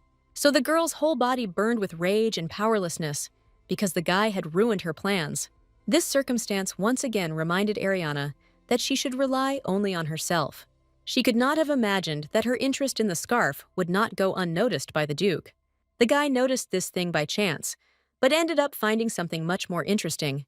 He needed these letters no less than Ariana, because they talked about the death of his parents. Meanwhile, Vittoria was doing everything she could to justify her honor. Strange things had been happening to her since the morning, and it all started with that strange letter. The lady sincerely did not understand why everyone around her accused her of killing a stranger. She could only think of Ariana, who had been causing her a lot of trouble lately. The investigator was a wise man, so he did not refuse to interrogate the eldest daughter as well. While the youngest daughter spoke with the investigator, Rachel stood nearby. So it was she who first reported that Ariana was nowhere to be seen for some reason. The maids searched the blue-haired lady's entire room, but found no trace of her. Rachel specifically blamed herself for her eldest daughter's behavior, putting on a show in front of the investigator. Vittoria repeated everything her mother did, but in reality, they were both just waiting for the opportunity to blame Ariana. But none of them suspected that the heroine had thought this moment through in advance. For some reason, everyone around decided that the eldest daughter of the Bronte family had simply run away from the estate. Rachel immediately believed this news, since it was easier for her to blame Ariana for everything. She was going to do everything possible to stop Vittoria from being accused of murder. But once again, everything didn't go according to Madame's plan, because the eldest daughter had already been found. The maids themselves did not expect that the girl would be in an unexpected place all this time. While the estate was in turmoil, the heroine came to help Rosalind with her heavy laundry. None of the investigators believed that the young lady was actually involved in servants' affairs. But the investigators saw that there could be no mistake, since only Ariana had hair that color. The joy on the girl's face confused many, as it seemed sincere and genuine. Seeing this picture, gossip began to spread among the aristocrats that Ariana was indeed being mistreated. The heroine brilliantly prepared for the meeting with relatives who would try to accuse her. She learned to play the role of a poor lady so well that no one had any suspicions. And only Rachel felt that with each passing second, she was becoming more and more drawn into her daughter's plan. The investigator had only one question about where Ariana had been all day. And it was not difficult for the girl to prove that she spent all her time with Rosalind. The huge number of washed items served as undeniable confirmation of this. So the investigator had no doubt that Vittoria was guilty of the murder. This accusation was a real blow for the girl who had hoped to be acquitted. She had never been in a situation before that could tarnish her reputation to such an extent. Only Rachel rushed to the defense of her daughter, whom she sincerely believed to be innocent. But none of the aristocrats dared to help Madame, even though they respected her. The investigator's decision was not subject to discussion, since all the evidence was against Vittoria. Only the sharp male voice that sounded so suddenly made the man slow down a little. It turned out that the head of the Bronte family himself had finally arrived in response to the noise outside the estate. All this time, he was so busy with business that he knew nothing about his daughter's accusations. Jacob had no idea that everything had happened so quickly while he was away. Vittoria's face lit up at the sight of her father, as she hoped for his support in this situation. But the head of the family could not act recklessly in front of so many witnesses. So this time, he did not take his daughter's side, which is what she so strongly expected from her father. The girl's heart was pierced by the pain of betrayal. As her own father sent her to prison, the lady refused to believe in the reality of what was happening until the very end. But it was not a dream at all. But Jacob remained merciless to the pleas of his daughter, whom he did not care about. Vittoria personally confirmed that her father had not even looked in her direction the entire time. Her mind was filled with jealous thoughts that Bronte would definitely protect his middle daughter, and Helena would never have known all the horror that Vittoria was now experiencing. This realization hit the lady who had believed in their happy family all this time the hardest, and only one heroine was satisfied with what happened, because that's exactly how she planned everything. Finally, she smiled happily at her younger sister, as she had no plans to hide her participation. Only now did Vittoria realize that all this time, she should have been wary of the cunning Ariana. After everything that happened, the heroine felt as if she had been squeezed worse than a lemon. But she was once again convinced that Rosalind could be completely trusted. From early morning, the maid successfully spread rumors that her mistress had helped her with the laundry. So, in the end, no one in the estate had any doubts about where Ariana was. Moreover, the assistant personally took on most of the laundry to help the girl. And the most pleasant thing for the heroine was that Rosalind did not ask her a single clarifying question. So this day turned out to be successful, in part due to the efforts of the faithful and obedient maid. The lady could not deny the fact that the Duke of the North also helped her greatly in this matter. No matter how much the girl pushed the guy away, he always did her a good service in fulfilling her plans. But because of Carus, the heroine ended up losing the letters that could have been her salvation. Ariana was afraid to run away from the estate to her father without confirmation that she would be useful. All her life, the girl saw only indifference from the outside and knocked on closed doors. And the heroine no longer wanted to experience the pain of being rejected once again. She was used to being an unwanted child, something her unloved family constantly reminded her of. So the girl was afraid that Russell would react in the same way to her appearance empty-handed. That is why the heroine needed Rachel's letters, which had political value, so much. Meanwhile, Vittoria was still fervently trying to defend her innocence in the murder. But no matter how much the girl screamed, the investigator did not believe a single word she said. In prison, the girl's days dragged on endlessly, and she did not believe that anyone would take her away. The lady was constantly tormented by the thought that the family did not need such a terrible daughter. Meanwhile, strange rumors about the activities of the famous Bronte family began to spread throughout the capital. People somehow found out that Rachel paid a mercenary to harm Ariana. In the end, it became clear to everyone that Vittoria, who was located near the gazebo, was blamed for everything, while the eldest daughter of the Bronte family was sent to prison as punishment. In this difficult situation, Rachel could only rely on her father, who was the Duke of the West. It just turned out that the man had no intention of helping his own daughter. So the lady was left alone with her husband, who also did not know how to get out of this situation. Instead of coming to an agreement, the spouses constantly argued with each other over trivial matters. Furniture and dishes were damaged during their argument, but Jacob and Rachel did not stop. Madame blamed everything on her eldest daughter, who had been actively acting up lately. Bronte's wife was sure that if it weren't for Ariana, peace would still reign in their home. From the very beginning, the woman did not value the life of her daughter, whose birth caused her inconvenience. But only now has Rachel gathered the determination to finally get rid of her unloved daughter. But the heroine knew from the start that her actions would make her mother hate her even more. She was lucky to have such a good servant, but Ariana no longer counted on luck alone.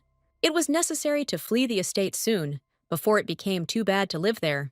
She understood that Rosalind, no matter how much she wanted to, would not be able to save her from death. What the lady didn't expect was that rumors of Vittoria's guilt would spread so quickly throughout the area. She had no doubt that the Duke of the North had a hand in this matter. All Ariana needed from Rosalind now was one more dagger, since the last one had been taken from her. The commander of the knights saw how strong the thirst for a quiet life was in this lady. The girl seemed quiet and calm, but incredible emotions were seething inside her, and Lewis supported the decision of the Duke's daughter, who liked her because of her inner core. The heroine silently dreamed of the day when her family would face retribution for their actions in a past life. Some of her relatives were already going through difficult times, but that wasn't enough for Ariana. Before her rebirth, she suffered so much that her rage never weakened for a second. Until now, no one in the family has come close to the despair that the heroine once experienced, so she was going to lower her relatives into the very abyss in order to escape peacefully. The lady would not regret her decision at all, even if it led to her death again. The only thing that bothered the lady in this situation was the inaction of the Duke of the West. Rodion Oblin was truly always distinguished by the fact that he did not allow any of his relatives to be disgraced. But now he had no time for Bronte, because he was suddenly visited by the young Duke of the West himself. Cyrus was glad that he had ruined all the plans of his old enemy, whom he could not take revenge on. It was the appearance of this guy that prevented Rodion from getting poor Vittoria out of captivity. Even the Duke of the West's wise lieutenants had no idea what Karhi's purpose was. Oblin remembered that in his youth, Kyrus's parents were brutally murdered after numerous accusations. In that situation, only this boy survived, for whom one of his close assistants gave his life. Since then, the northern lands have been mired in constant wars for the opportunity to rule. And this continued until the young duke ascended the throne again, defeating all his opponents. Rodion knew that after everything that had happened, Kyrus's heart was forever captured by cruelty and pain.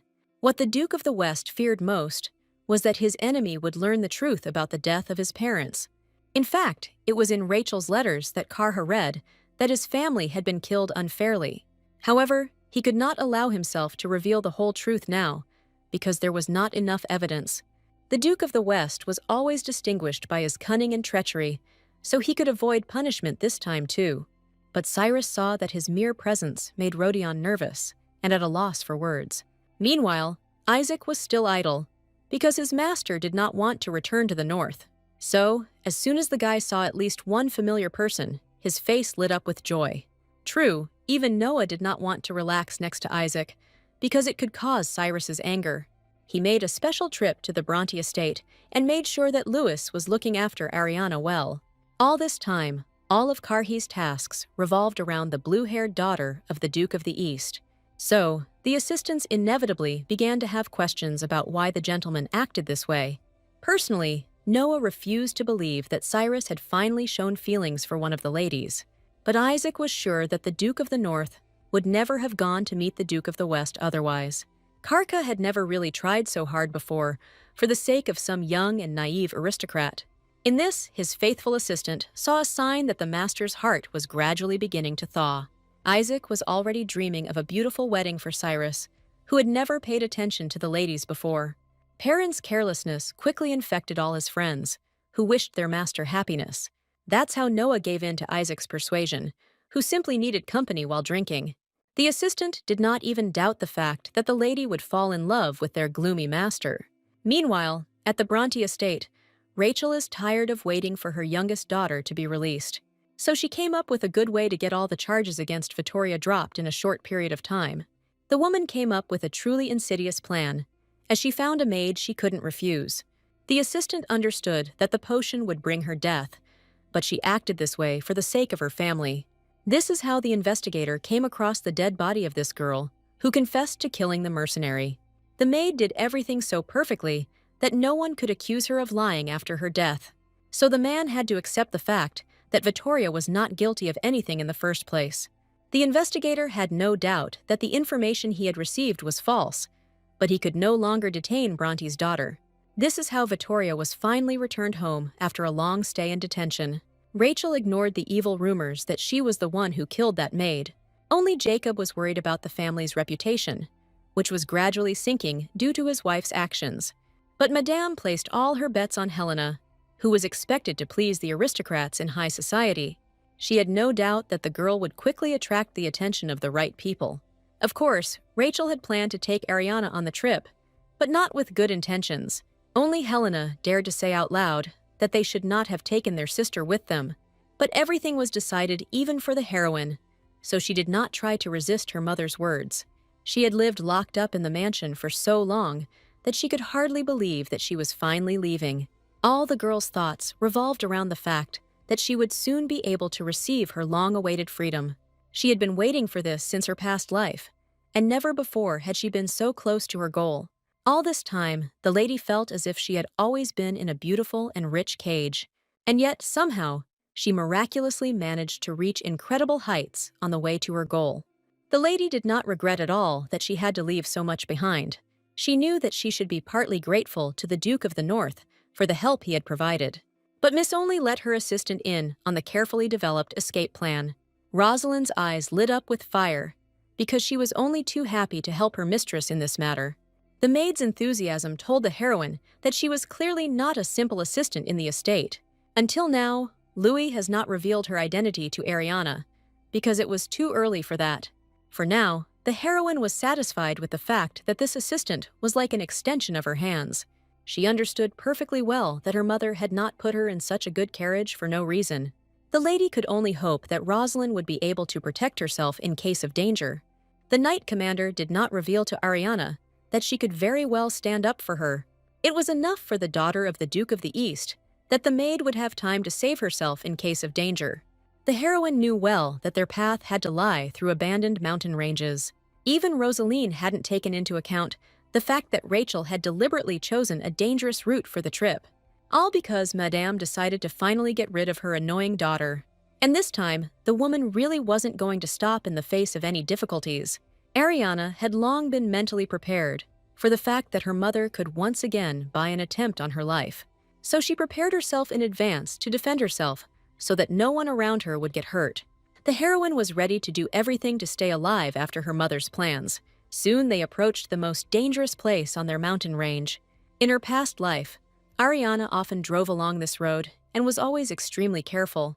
As the girl had expected, their carriage suddenly slowed down in the most inopportune place. Louis knew that an attempt would be made on the lady's life, but she didn't think it would be on such a large scale. This time, Rachel did her best, as she hired several gangs at once to deal with her daughter. Only Rosalind did not lose her head in this situation, since she had hidden a weapon with her. The heroine had no time to be surprised by the maid's skills, which did not correspond to her status. The mercenaries were already knocking on the carriage door, demanding that the girls obey them. But none of the young ladies even thought of giving up without a fight, because their thirst for life was great. Louis was the first to attack her opponents, which bought her a few minutes of their reflection. The boys clearly didn't expect their targets to be well-armed and well-trained in combat. However, the number of mercenaries still exceeded Louis's limit, which had not been the case for a long time. But the knight was not used to giving up, which is why the Duke of the North himself once chose her. Never before had Rosalind been so desperate to pave the way for people who needed to be protected. Quite quickly, the mercenaries realized that the maid was not a simple one, and this only angered them.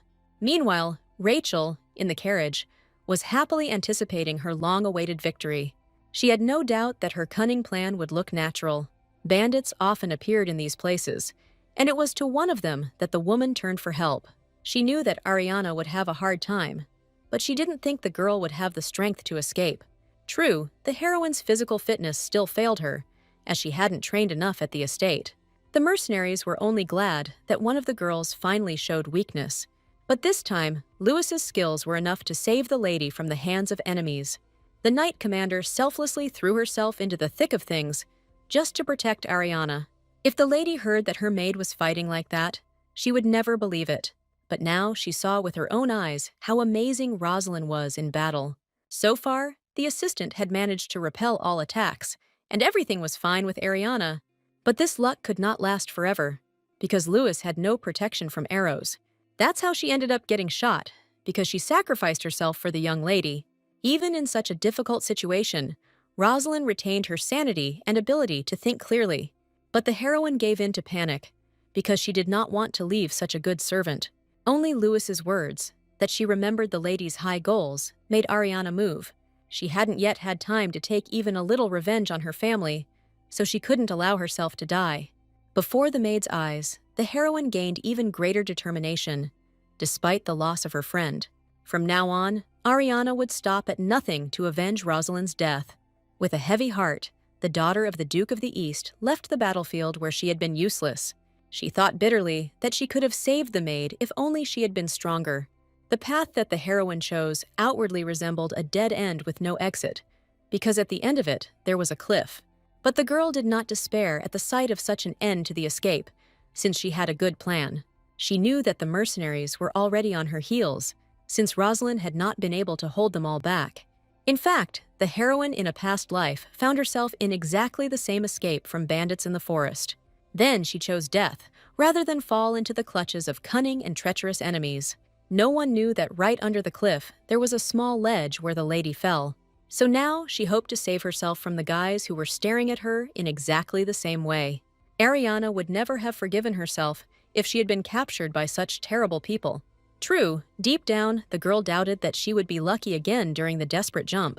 But suddenly, something happened that saved the heroine from having to jump off the cliff. The Duke of the North, as always, appeared extremely unexpectedly, but managed to save Ariana from the hands of enemies. The last thing the lady expected was to see this handsome guy in the middle of a dense forest. But Cyrus smiled as if he walked through such dark places every day. For the first time in her life, the heroine felt her heart beat joyfully at the sight of this man. She could never have put into words how much relief she felt at being saved. Until the very end, Karka could not believe that the lady was actually going to jump off the cliff. He was once again amazed at how bold the plans of the Duke's young daughter remained. Only now did Ariana admit to a friend that she was not at all afraid of dying in such a situation. So the Duke was finally convinced of how fearless the young lady was. This time, the heroine did not move away from the guy, as she was still grateful to him for saving her. But she completely relaxed and forgot that she had still been standing on the very edge of the cliff. Before Cyrus could react, Ariana flew down, and he jumped after her. With the help of magic, Karya easily prevented their fall, which could have ended tragically. The Duke even liked the fact that they became a little closer because of this careless accident. Karha noticed that there was no fear on Ariana's face, even though she almost fell into the abyss. Instead, all the girl's thoughts were focused on the quiet and gloomy forest around them. She was still worried about Rosalind, whom she had been forced to leave behind in the midst of a huge number of enemies. So communication with the Duke was not currently a priority for the worried heroine. Cyrus immediately guessed why the lady suddenly started running back to the forest. Just like before, the guy's poisonous words stopped the girl who wanted to stand up for herself. She saw nothing wrong with showing compassion to the people who help her. Although Ariana adopted a mask of indifference and cruelty, she did not use it all the time. And the Duke considered this approach a sign of weakness, because the lady had something to worry about. In the end, the girl simply did not listen to the guy, since she wanted to find Rosalind more than anything. Suddenly, she saw her assistant, who had reached the edge of the cliff on her own after the battle. The maid looked battered, but still managed to remain alive and almost unharmed. Ariana couldn't believe her eyes, because not a single assistant would have survived that fight. Everything became clear when Rosalind suddenly saluted her true master. Only now did the heroine realize that the appearance of this girl in her life was not at all accidental. It turned out that the Duke of the North was always strict with his assistants, who did not carry out orders well. But Ariana couldn't let Cyrus punish the man who had saved her life several times. She personally stood up for Rosalind, even though she understood that she was sent by Cyrus. What the lady didn't expect was that the Duke was going to punish the failed knight commander. Ariana always suspected that the maid was not simple, but she could not imagine that it was so. This circumstance so shocked the heroine that she refused to believe in Rosalind's personal motives. All this time, this girl was the best at helping Ariana, as if she were an extension of her. Most of all, Miss enjoyed sharing time with the maid, whom she began to trust. But it turned out that Louis was just sent by the Duke, who wanted to get information from the lady. This once again reminded the heroine that no one would just help her. Ariana, as before, could only rely on herself when it came to survival. But she didn't expect that the Duke of the North would not want to let her go into the dark and gloomy forest among the mountains. The guy was sure that none of the girl's plans would work against wild and hungry animals. So Miss had to accept the fact that she needed help from Cyrus and Louis. She immediately told about the cave that she discovered in her past life during her escape. Karha noticed that Ariana had a good sense of direction, even though she was sitting in the estate. But now he didn't have time to discuss this oddity, because he had to leave. The heroine was ready to jump down on her own, as she had done it once before. But for Kyrus, the girl's safety was more important than anything else right now, so he didn't allow it. Just like that, before Ariana could utter a single word, Lewis had already picked her up in his arms. But the lady remembered well that her assistant had been seriously injured not long ago. However, Louis, without any fear in her face, jumped down together with the young lady, whom she held tightly. The Duke was so skilled in magic that he did not need any rope for such a descent. As a result, after just a few seconds, the lady was delivered to the cave in perfect order.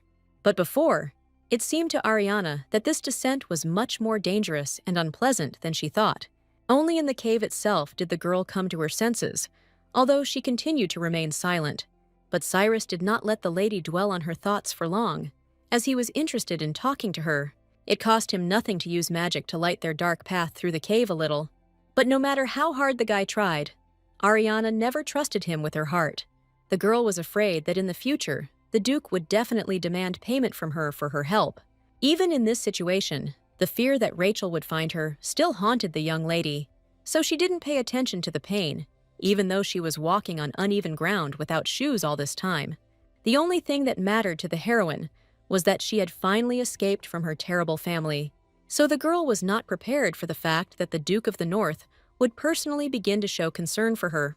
In fact, Cyrus did this only to see Ariana's embarrassed face, and the reality turned out to be even better than his expectations, as the girl's face quickly turned crimson. Of course, the heroine did not give up without a fight for a long time, demanding to be put back on the ground. Lewis watched the argument between the Duke of the North and the young lady from the sidelines in silence. She had heard from Isaac that their master had fallen in love, but until now she had refused to believe it. And now the Knight Commander was personally convinced that Cyrus knew how to show emotions quite well. The guy was always stubborn, so he made sure that Ariana fell asleep in his arms. He sincerely wished that the girl would finally rest, as she was too tense. And in the end, fatigue got the better of the heroine, whose desire to be independent gave in. When Miss came to her senses again, she did not immediately understand where exactly she was now. The events of the previous day slowly came into Ariana's head, causing her to jump in place. The area where the girl found herself seemed quite safe and quiet, but she still couldn't believe that she really fell asleep so easily in the arms of the young Duke of the North. All this time the lady tried to stay away, but her defenses slowly began to crumble, and all because of this handsome guy, who even managed to take care of food for the daughter of the Duke of the East. What surprised Ariana most was that Cyrus had somehow managed to get such delicious meat. Karka couldn't resist making a joke that could shock even the most steadfast person. He hinted that he had found this meat not long ago, but he had only fought with opponents in the form of mercenaries. So it was no surprise that Ariana's face reflected all the disgust she felt for the Duke. Only after this did the guy admit that he was just joking, because he liked seeing the lady's emotions. Until now, the heroine had not gotten used to the fact that this guy often provoked her for the sake of a joke. It turned out that Kyrus's care did not end there, because he also helped the girl with her legs. Ariana herself understood that she needed the ointment, but she didn't think that the guy would help her personally.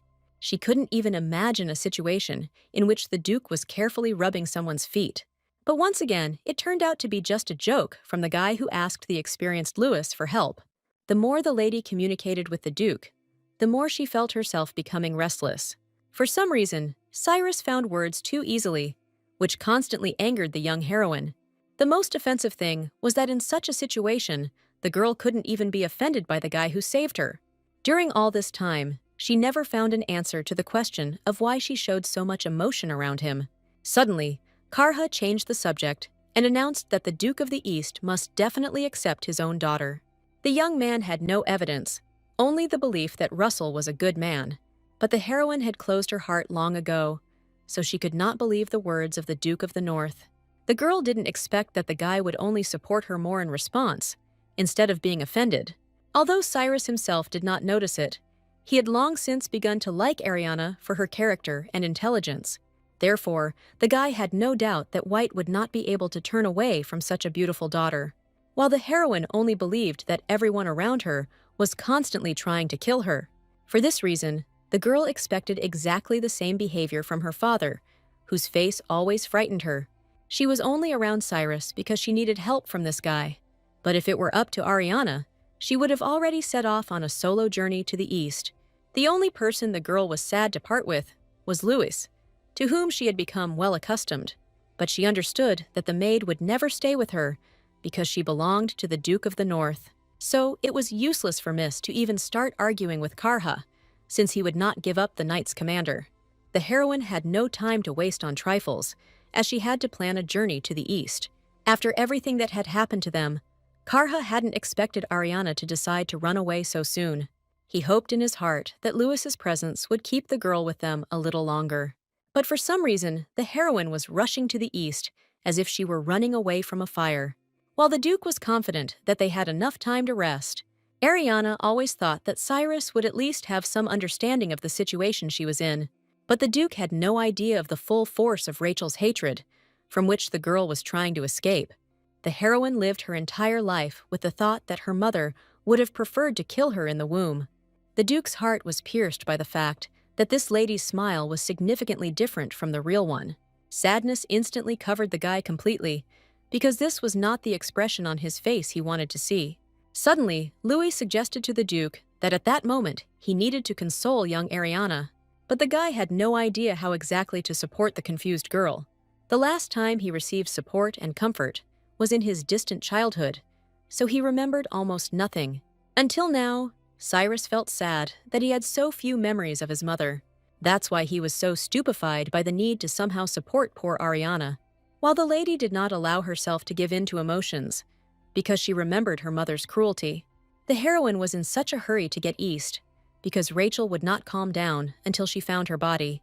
The lady did not expect that her entire loud speech would not make any impression on the Duke of the North. Suddenly, the guy started talking about how only one thing was always important to all warriors. Ariana couldn't even imagine that it wasn't about food or weapons, but about good quality sleep. The girl really felt unwell due to lack of sleep, but she hid it from the Duke of the North. Deep down, she was so scared that she couldn't allow herself to relax even for a minute. However, Kyrus's concern still reached the lady's heart, no matter how hard she tried to close herself off from people. Listening to her body, the heroine realized that she was moving at the limit of her abilities, but she couldn't rely only on her comrades, because they were temporary. Due to constant tension and fatigue, the lady herself did not notice how she fell into a deep sleep. Never before had she felt so comfortable sleeping next to a guy she could call her enemy. Only many hours later did Ariana open her eyes and notice that she had been sleeping on the Duke's clothes all this time. This made the girl jump back sharply, as she was against such closeness with her acquaintance. To her surprise, neither Kyrus nor Louis were visible nearby, although Karhi's magic illuminated the cave. This kind of loneliness was only to the heroine's advantage, as she had not been without people around her for a long time. She realized that the dirt and dust of the past days remained on her, so she decided to wash her face. Just inside the cave, there was a wide river flowing, which the lady carefully approached in the darkness. It was the lack of light that prevented the girl from immediately realizing that she was not alone in this place. It was only when Ariana looked closely that she noticed a broad male figure in the middle of the river. It so happened that at that very moment, the Duke was also washing himself, and he felt Ariana's embarrassed gaze on him. For some time, Cyrus pretended to continue calmly washing himself in the cool water. But this couldn't last forever, so eventually the guy turned to the surprised girl. As soon as the heroine met the gaze of the half-naked Duke, her heart began to beat treacherously. Seeing this picture, the lady completely forgot about the rules of decency and did not turn away in time. Her cheeks flushed again with embarrassment, no matter how hard Ariana tried to control herself. Karhi didn't miss the lady's emotions, and he enjoyed the fact that he had accidentally embarrassed his stubborn acquaintance. He could hardly contain his laughter at the reaction of the daughter of the Duke of the East, who was so puzzled for the first time. As a result, the lady completely forgot that she had come to the water in order to wash herself in it. The guy's presence confused her, making it difficult for the girl to concentrate on anything. Cyrus skillfully took advantage of the situation, since in normal times, it was difficult to draw emotions out of the lady. As soon as the heroine remembered that she wanted to come to her father, her embarrassment disappeared into thin air. It turned out that even the Duke couldn't get out of the cave because of the heavy rain outside. Ariana never imagined that the bad weather would play such a cruel joke on her during her escape. So the small company was forced to remain together in the dark cave for some time. Only Karha genuinely enjoyed spending time with the young girl, while the heroine was constantly troubled by thoughts that she was staying in one place too long. It was only after several days that the knight's commander noticed that the prolonged rain had finally stopped, so their company could set off on a journey. Otherwise, even Lewis was already finding it hard to sit in the cave. The reconnaissance was not without adventure, but the unexpected circumstances were pleasant. It turned out that Noah and Isaac had been looking for the master all this time, along with an assistant and a young lady. The boys were very happy to see Lewis, as they did not expect their separation to last for so many days. But what surprised the knights most was that the Duke of the North still had not thought of returning home. But Perrin had specially prepared everything to make Cyrus's journey as pleasant as possible. Over the course of these days, Lewis became convinced that their master's feelings were much deeper than she had imagined. Neither Noah nor Isaac believed that Karha personally took care of food and a place to sleep for young Ariana. In their place, Lewis wouldn't have believed such a thing either, but she saw everything perfectly well with her own eyes. So the girl wasn't lying when she talked about how empathetic and romantic Cyrus had become. She didn't need to convince her best friends of anything, because soon they would see everything with their own eyes.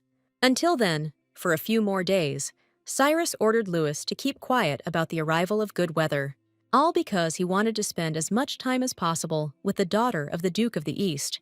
All the time in the cave, the lady was overcome by strange thoughts, because she had never been in company before. Even when the Miss got married, no one in her husband's estate paid any attention to her. And here the heroine was constantly communicating with a guy who also owned the Northern Territories. Ariana felt uneasy about her constant inaction, so she longed to help Lewis somehow. But the assistant categorically forbade the lady to touch even one thing in the cave. It was strange for the girl to realize that people appeared in her life who cared about her so much. It took her a long time to get used to the fact that Lewis's concern was truly sincere. But no matter how much the assistant was against it, she still couldn't stop the lady from wanting to help. So the girl and I started washing the dishes together, and the heroine remembered that the Duke ate little. Lewis was glad that the lady suddenly began to pay attention to the guy who was trying to be near her. But Ariana was not prepared to hear that Cyrus was full only because she ate well. She was much more interested in the fact that the Duke of the North was so fluent in ice magic. It turned out that Lewis also knew some of the spells, although her powers were insignificant compared to the master. But the knight still liked to demonstrate his abilities that could save her life. So Louis proudly cast a small spell, calling upon her ice magic. This incredible beauty aroused envy within the heroine, who did not know how to defend herself. She would also like to improve her skills, but had no idea what to do to achieve this. Help for Ariana unexpectedly came from Lewis, who came up with a plan. The girl was only too happy to create an additional opportunity for the Duke to communicate with the lady. Besides, she wasn't lying when she said that the guy was a wonderful teacher in any field. The knight understood that Cyrus had never personally trained anyone, but Ariana would be a different matter for him. And indeed, Karha could not refuse the daughter of the Duke of the East in her desire to become stronger. Personally, the guy still believed that Russell White's knights would calmly protect the girl in any situation. But the heroine still didn't believe that her father would even pay strict attention to her.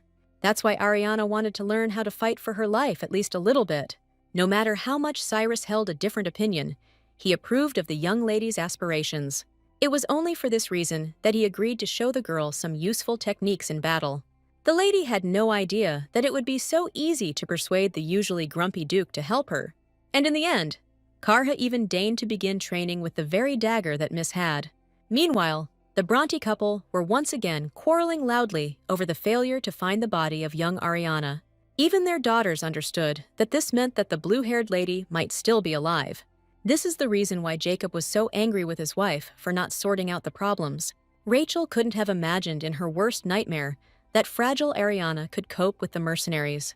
And in the end, her happy and strong family was once again falling apart before her eyes, and Madame could do nothing.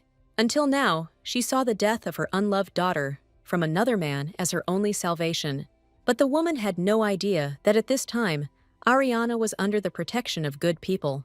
The heroine was only glad to meet the well-known assistant of the Duke of the North. At first glance, Isaac seemed to her even better than the rumors said. It turned out that he had managed to prepare good horses for the gentleman's safe journey. But Ariana had hoped that this would be where her path with her new friends would diverge. However, the Duke acted as if he had not even considered the option of traveling separately. The guy did everything to ensure that their goal was in one direction, and there was no need to split up. But the heroine was only thinking about how many times she would have to repay the Duke for his help. Only this girl was Cyrus helping time and again without compensation, something he himself did not notice. But all the assistants of the Duke of the North saw how much their master had changed in a short time. Karha sincerely wished that the lady would turn to him for help at any convenient moment, but he didn't expect that the girl would again ignore any of his attempts to help. Even in her past life, Ariana learned to ride a horse perfectly, which she demonstrated. The heroine was confident that she would not delay anyone on this trip, since she was not afraid of speed. So the whole small company headed east through a dense and dark forest with bandits. They rode so fast that the wind constantly whistled in the ears of the lady, who was not used to it. But she still tried to keep up with the Duke of the North, who confidently led them through all the wilds. The guy's face at that moment reminded the girl that he deservedly received his title. And only the master's assistants knew that in fact, he was restraining his speed. This once again proved to each of them that Cyrus had truly fallen in love with the young daughter of the Duke of the East.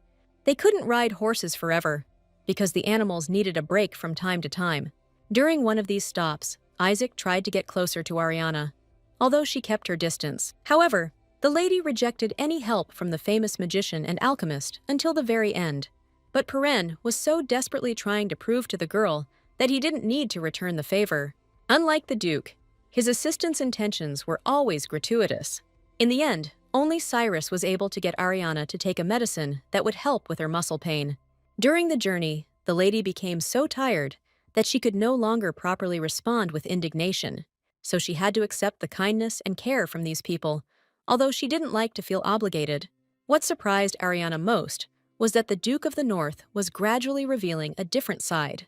He constantly joked and flirted with her, but with his assistants, he remained a stern and strict leader. But somehow Isaac, who always got the worst of it, remained just as cheerful. He was glad that the gentleman was finally returning to the north after so long an absence. What Perrin didn't expect was that Cyrus had no plans to take Ariana with him. In his head, the assistant had long since married this girl to the stubborn master of the northern lands. So it came as a surprise to him that Karha still denied his love for the lady. Only Isaac could find the words that would prove to the master his feelings and emotions. Therefore, within a minute, the Duke was furious at the mere thought of losing Ariana. Perrin had no doubt that Cyrus would react this way, so he deliberately sacrificed himself. Only after this did the Duke agree that Ariana had long since become special to him. What surprised him most was that the lady had many surprising skills for a recluse. No matter how much information the guy searched for about this girl, he couldn't find anything. Isaac saw that his master was still thinking of ways to use Ariana for his own benefit. All this was because, since childhood, the Duke had been accustomed to stepping over other people's heads. His condition was further aggravated by the fact that the boy never learned anything about the death of his parents. So Cyrus's position on the throne was no stronger than the flame of a thin candle. And only Isaac was worried that in the future, the master might regret his cruel decisions. While Karha denied the existence of pity and sympathy, which no one showed him, their journey was slowly coming to an end, and now the whole company was able to settle down peacefully in the village. Although the lady knew that no one would find her in this place, she still could not fall asleep because of worry. She hadn't slept alone for a long time, so she was used to the constant noise around her. And now Ariana had been given a separate room, and the silence around her weighed heavily on her. Never before had the girl traveled alongside people who were so kind to her. That's why the heroine didn't want to part with these acquaintances, although she was afraid to trust them. Without realizing it, she suddenly fell into a sleep that she was only too aware of. There was only darkness around the lady until she finally heard a familiar voice. Somehow the Duke appeared in the girl's dream, and the expression on his face puzzled the heroine. But what surprised her most was that this time the guy was persistent in expressing his desires. Ariana wasn't sure she was ready to accept such feelings from a man who had previously been her adversary. But Cyrus sincerely promised that he would always protect the girl if she went with him. But for this to happen, the guy just needed the lady to die in his place. Karhi's insidious laughter and his resemblance to Gerald haunted Miss Long after she woke up. So the next morning, she again announced her desire to separate from the company. During the time they spent together, the heroine managed to forget that she couldn't trust anyone. Even Isaac, Noah, and Lewis, whom she had come to love, no longer made the lady want to communicate. It was only this morning that the Duke of the North presented the girl with another surprise. She couldn't even imagine that suddenly, the guy would also need to go east. Karha spoke confidently about the fact that he had his own business in the domains of Duke Russell White. The heroine had no reason not to believe the Duke's words, that he had never lied to her about anything. Besides, she knew that Cyrus had been fighting against a dangerous group of people for many years. Karka was delighted that the lady of the moment had guessed the main reason for his arrival in the East. He really tried to deal with the Paganist Guild, the remnants of which were scattered across the territories. These people represented a huge danger and lived mainly in the eastern lands of the empire. There were rumors that these heretics did not spare people and offered them as sacrifices to their gods. Several years ago, the ruler of the empire ordered the dukes to deal with these people, but only Cyrus successfully drove out all the followers of Paganus from his territory. He was surprised that the lady was not afraid to go to the east, where there were many of these terrible people. The whole point was that the heroine didn't care whether she died at the hands of her mother or at the hands of heretics. Such courage once again proved to Karhe that the blood of the Duke of the East truly flowed in Ariana.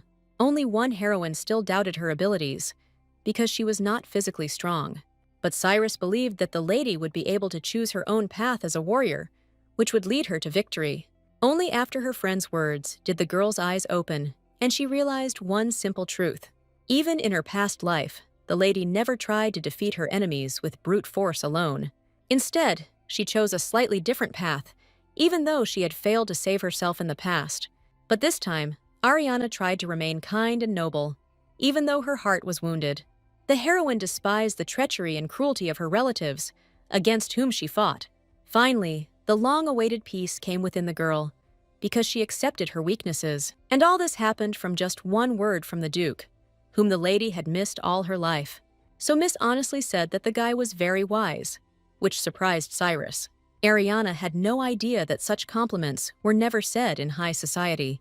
But these words were so similar to the lady's true personality that Karha accepted them with pleasure. He couldn't remember the last time he laughed so joyfully because of just one phrase. Thus, the whole company continued their journey to the east, which was greatly extended due to their secrecy. For the first time in 2 lives, the heroine came to her father not in order to overthrow him from the throne, but in her past life, the girl did a lot of terrible things, obeying a bad person. Her husband mercilessly ordered that the entire White family be dealt with, and the lady silently obeyed. So she expected that this time too, Russell would greet her sternly, even though he would not know about the past. If only Ariana had had Rachel's letters with her, she would have been much less worried. But Cyrus took away her opportunity to steal them, but the lady was not offended by such a handsome guy.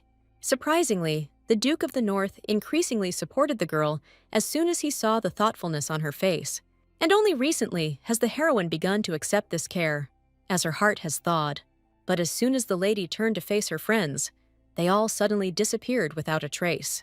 Ariana always knew this moment would come, but she still wasn't ready for it. And now, there wasn't a single living soul left for many kilometers around the girl, no matter how hard she looked. The heroine's attachment to her friends led to her feeling pain in her heart after their disappearance. But the lady knew from the very beginning that she had to walk her path alone until the very end. But for some reason, it turned out to be much more difficult than Ariana had previously imagined. However, she had no right to give up for the sake of her past self, who had been so cruelly set up by her relatives. Meanwhile, the Duke of the North's assistants were worried that he had not left them with Ariana.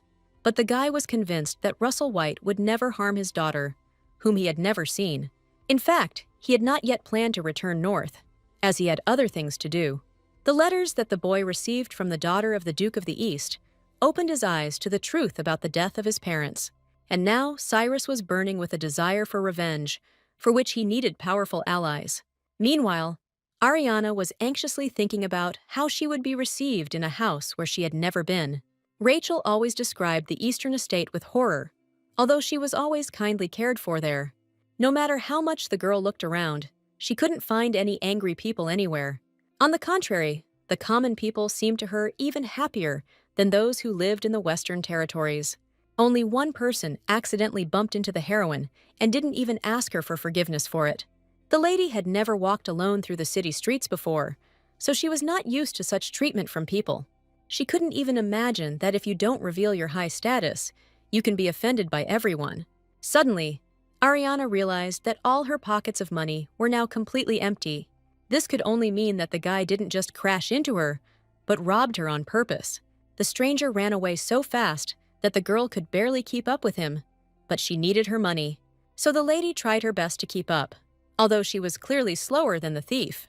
The only thing that saved her was that at some point the guy suddenly stopped on the spot. Ariana firmly believed that a squad of knights would soon come to her aid in this situation, but the homeless man knew very well that there was never any help in these slums.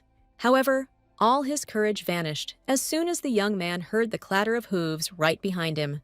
He couldn't believe his eyes when he actually saw a squad of knights who came to the aid of the girl.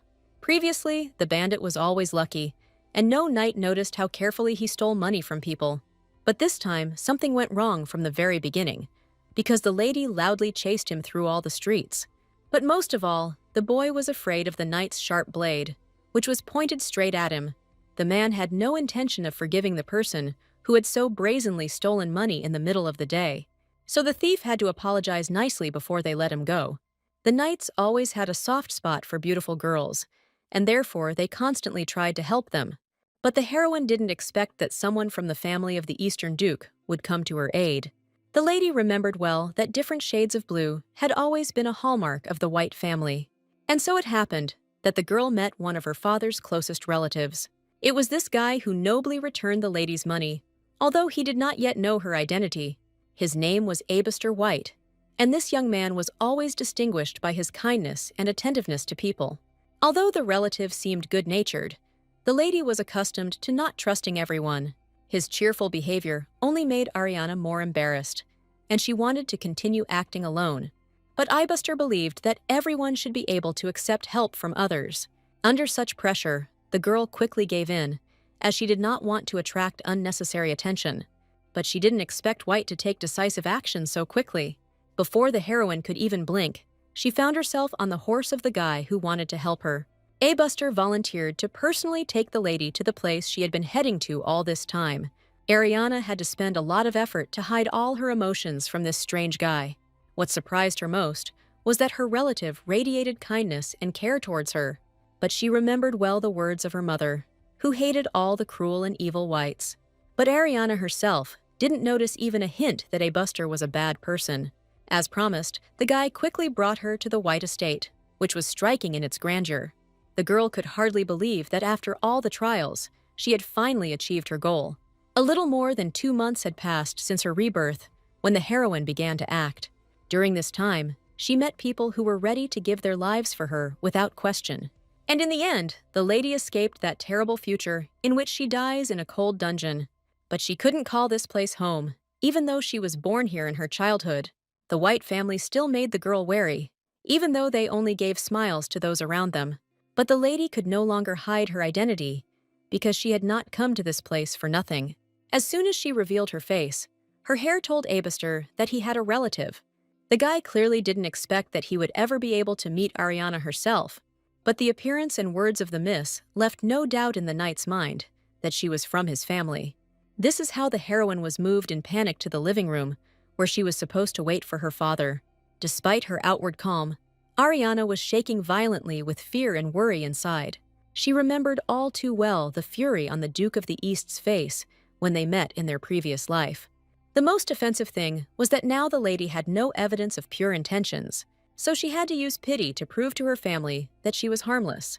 The White's decision directly affected the life of the heroine, who did not want to return to the West. But their faces did not express anything good, which only frightened the young aristocrat even more. She was so afraid and worried that she had difficulty finding the right words at such an important moment for her. Miss did not dare to look into the eyes of her father, whose face had frightened her in her past life. All she needed now was a small room somewhere in the estate. All because, more than anything in the world, the lady feared that she would be cruelly sent back home. According to his mother, Russell White was exactly the kind of person who would do such a thing. That's why the heroine was trembling all over, praying so desperately for a good outcome for herself. She couldn't even imagine that her grandmother would suddenly jump up from her seat to hug her. The woman's touch seemed soft and pleasant to the lady, as if she was welcome. But most of all, the heroine was surprised by her father's face when she finally dared to look at him. At first, Ariana thought Russell was furious at her unexpected appearance, but the man's emotions betrayed his horror at the state in which his daughter arrived to him. A few minutes ago, Caroline and Theodore, who were Russell's parents, heard about their granddaughter. Their assistant himself was surprised by the appearance of the blue-haired girl in front of the estate. Grandma and Grandpa were in no hurry to take my word for it, since hair could only be dyed temporarily. But inside Caroline, the certainty was already growing that it was indeed young Ariana who had come to them. She had been looking forward to meeting her granddaughter for so long that she already considered this event impossible. So, in the end, the woman was not mentally prepared for the meeting to finally take place. The assistant had no doubt that the Duke's daughter had come to them because she looked like her father. All this news so shocked the Grand Duke of the East that he was completely at a loss within himself. The man panicked, as if he were a small child who didn't know what to do. Russell's greatest fear was that he would frighten his daughter at their first meeting. Theodore had long since become accustomed to the fact that his son could not control the emotions on his face. They had been facing this problem since White's childhood and had never been able to solve it. As a result, in his youth, the boy frightened all the children simply because he could not smile properly. To this day, the man's anxiety was instantly reflected on his face in the form of anger. Only his parents knew that Russell was actually a kind and sweet person. However, this nuance made the Duke look at people with a ferocious expression, which is why he frightened them. This is how the man persuaded his parents to go with him to the long-awaited meeting with Ariana. Russell's heart was beating wildly in his chest with anticipation of this meeting. He couldn't believe that he would finally meet his daughter, whom he truly loved. The last time a man held her was in his distant childhood, but he remembered those feelings forever. At that moment, there was no one more important to Russell than his small and beautiful daughter. When he first saw Ariana, it was as if he had found a whole bright and warm world for himself. But the Duke's happiness was short-lived, as his wife soon ran away with her daughter. He sent a whole bunch of letters to the Bronte estate, but never received a reply to any of them. For many years, the Duke suffered constantly from longing for his beloved little daughter. And one day he couldn't stand it anymore, and personally came to the estate in the Western Territories. But then Rachel cruelly lied that Ariana did not want to see her biological father at all. The woman skillfully pretended that the girl was living happily in her new family and did not want to go back. This is how all of Russell's hopes and dreams were destroyed, because he didn't want to force anyone. That night was the last time the Duke personally tried to meet his daughter, who had been taken by Rachel. And now, after so much time, the man could finally see the girl who came to him. Russell's every thought was focused on his desire to be a good father to young Ariana. But her appearance at first sight struck the man, who expected something completely different. It was for this reason that White froze in place, because he could not believe his eyes. While the heroine believed that her father actually harbored a burning hatred towards her, but Russell was simply speechless from shock, because the girl was in a terrible state. Every careful word she said wounded him to the very heart, because he wanted to love her. Ariana acted as if she was asking to stay overnight with strangers, begging for a favor. All this horrified Russell, because this was not how he wanted to see his daughter grow up. She looked like she had never eaten properly, and bruises covered her entire body. The Duke did not need to look closely to understand how pitiful the girl's body was. All this time, Russell believed that his daughter was being treated well by the new Bronte family, and she looked as if she had never in her life been cared for by the gentle hands of maids. So the first thing the Duke did was ask his assistants to get Ariana in perfect order. For the first time in her life, the heroine found herself in such a rich bath of food that she was right next to her. Only now did she realize how much richer her father was than the envious and cruel Duke of the West. So Rodion caused a quarrel between the emperor and Russell, which caused the ruler to turn away from the east. And for many years in a row, the Duke of White fought the representatives of Paganus on his own, while the heroine endured beatings and humiliation from her own mother her entire life. It even got to the point that the maids began to laugh at her, as if she were a nobody. As a result, Ariana's life ended in shame, although she was not actually guilty of anything. But the lady's family on her father's side had no idea what she had to go through in the past. But it was perfectly clear to them that the girl had been subjected to violence for a long time. This circumstance deeply hurt Russell, to whom Rachel lied about her daughter's happy life. But Caroline could clearly see that Ariana's body was covered in terrible bruises. Never in his life had the Duke regretted so much that he had once given in and abandoned his daughter. Pain tore at his heart, because he could have saved the girl from the oppression of that family much earlier.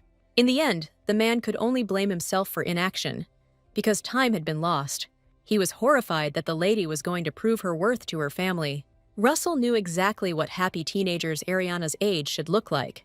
But looking at the girl's face, White did not believe that she was capable of smiling so joyfully. What angered him most was that Rachel turned out to be a terrible mother, and he trusted her.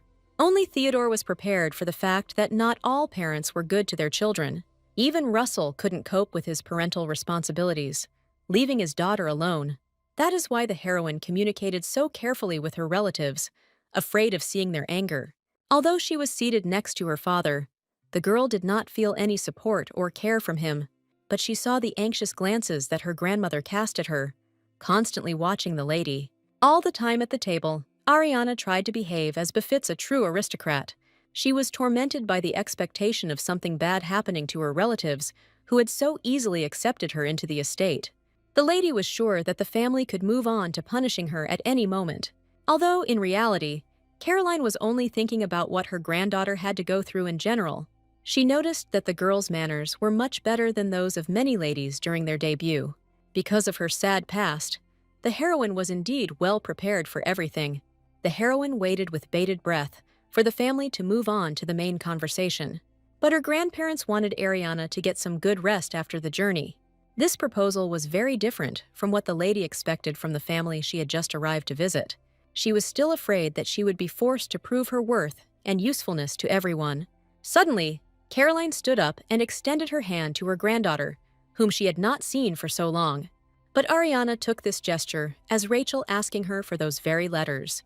Everyone around was horrified as soon as the girl started talking about how she would be of use a little later. The lady couldn't even imagine that the people around her would actually be so sincerely kind to her. Caroline just wanted to hold her granddaughter's hand, and she had no other intentions. But Ariana's wounded heart refused to believe that someone could just love her like that. Her hand trembled madly with fear as she extended it to this pleasant-looking woman. The girl had a hard time accepting the fact that no one demanded any evidence or information from her. The grandmother, with a joyful smile on her face, brought her granddaughter into a spacious and beautiful room. But what surprised the lady most was that this room had been waiting for her since childhood, according to Caroline. Before, Ariana always felt like the White family hated her more than anything else, and in the end, everyone around showed the girl miracles of attention and pleasant care. But the fears inside the heroine were so great that she was not ready to believe in love. As soon as the grandmother left, heavy thoughts again overwhelmed the Duke's young daughter. She couldn't relax at all, as the surrounding luxury seemed unfamiliar. The lady had noticed more than once that parents took their children by the hand, but they treated her differently. All her life, Rachel spitefully drove away her daughter, who never received anything good. But there was so much love and kindness on Caroline's face that the girl felt uncomfortable. As a result, the heroine became completely confused about how she should behave with her relatives. The next morning, loud arguments took place between the Whites as the family was dissatisfied. The loudest shouter was Palos, who always had a hot and fiery character. His older brother, Langsley, took the situation with Ariana more calmly, although he was also worried. What troubled him far more was the suspicion that the lady might have ulterior motives. Only he raised the question that the Duke's daughter might actually be a spy. But Palos was most indignant against this assumption, which he did not want to believe. So it became increasingly difficult for Langsley to defend his position as a worrier. All conversations were suddenly interrupted by Russell, who was hurt by suspecting his young daughter of something. Langsley remembered better than anyone exactly what Rachel had done when she suddenly left their estate. That's why the brothers still didn't trust Ariana, who could easily follow in the footsteps of her treacherous mother. But Russell didn't even want to listen to the younger one, because for him, family was always more important than prejudice. Palos immediately supported the elder, since he himself held the same opinion. It is unknown how long the brothers would have argued if a maid had not suddenly burst into their room. The girl, in a panic, brought the sad news that Ariana, for some reason, had not come to her senses.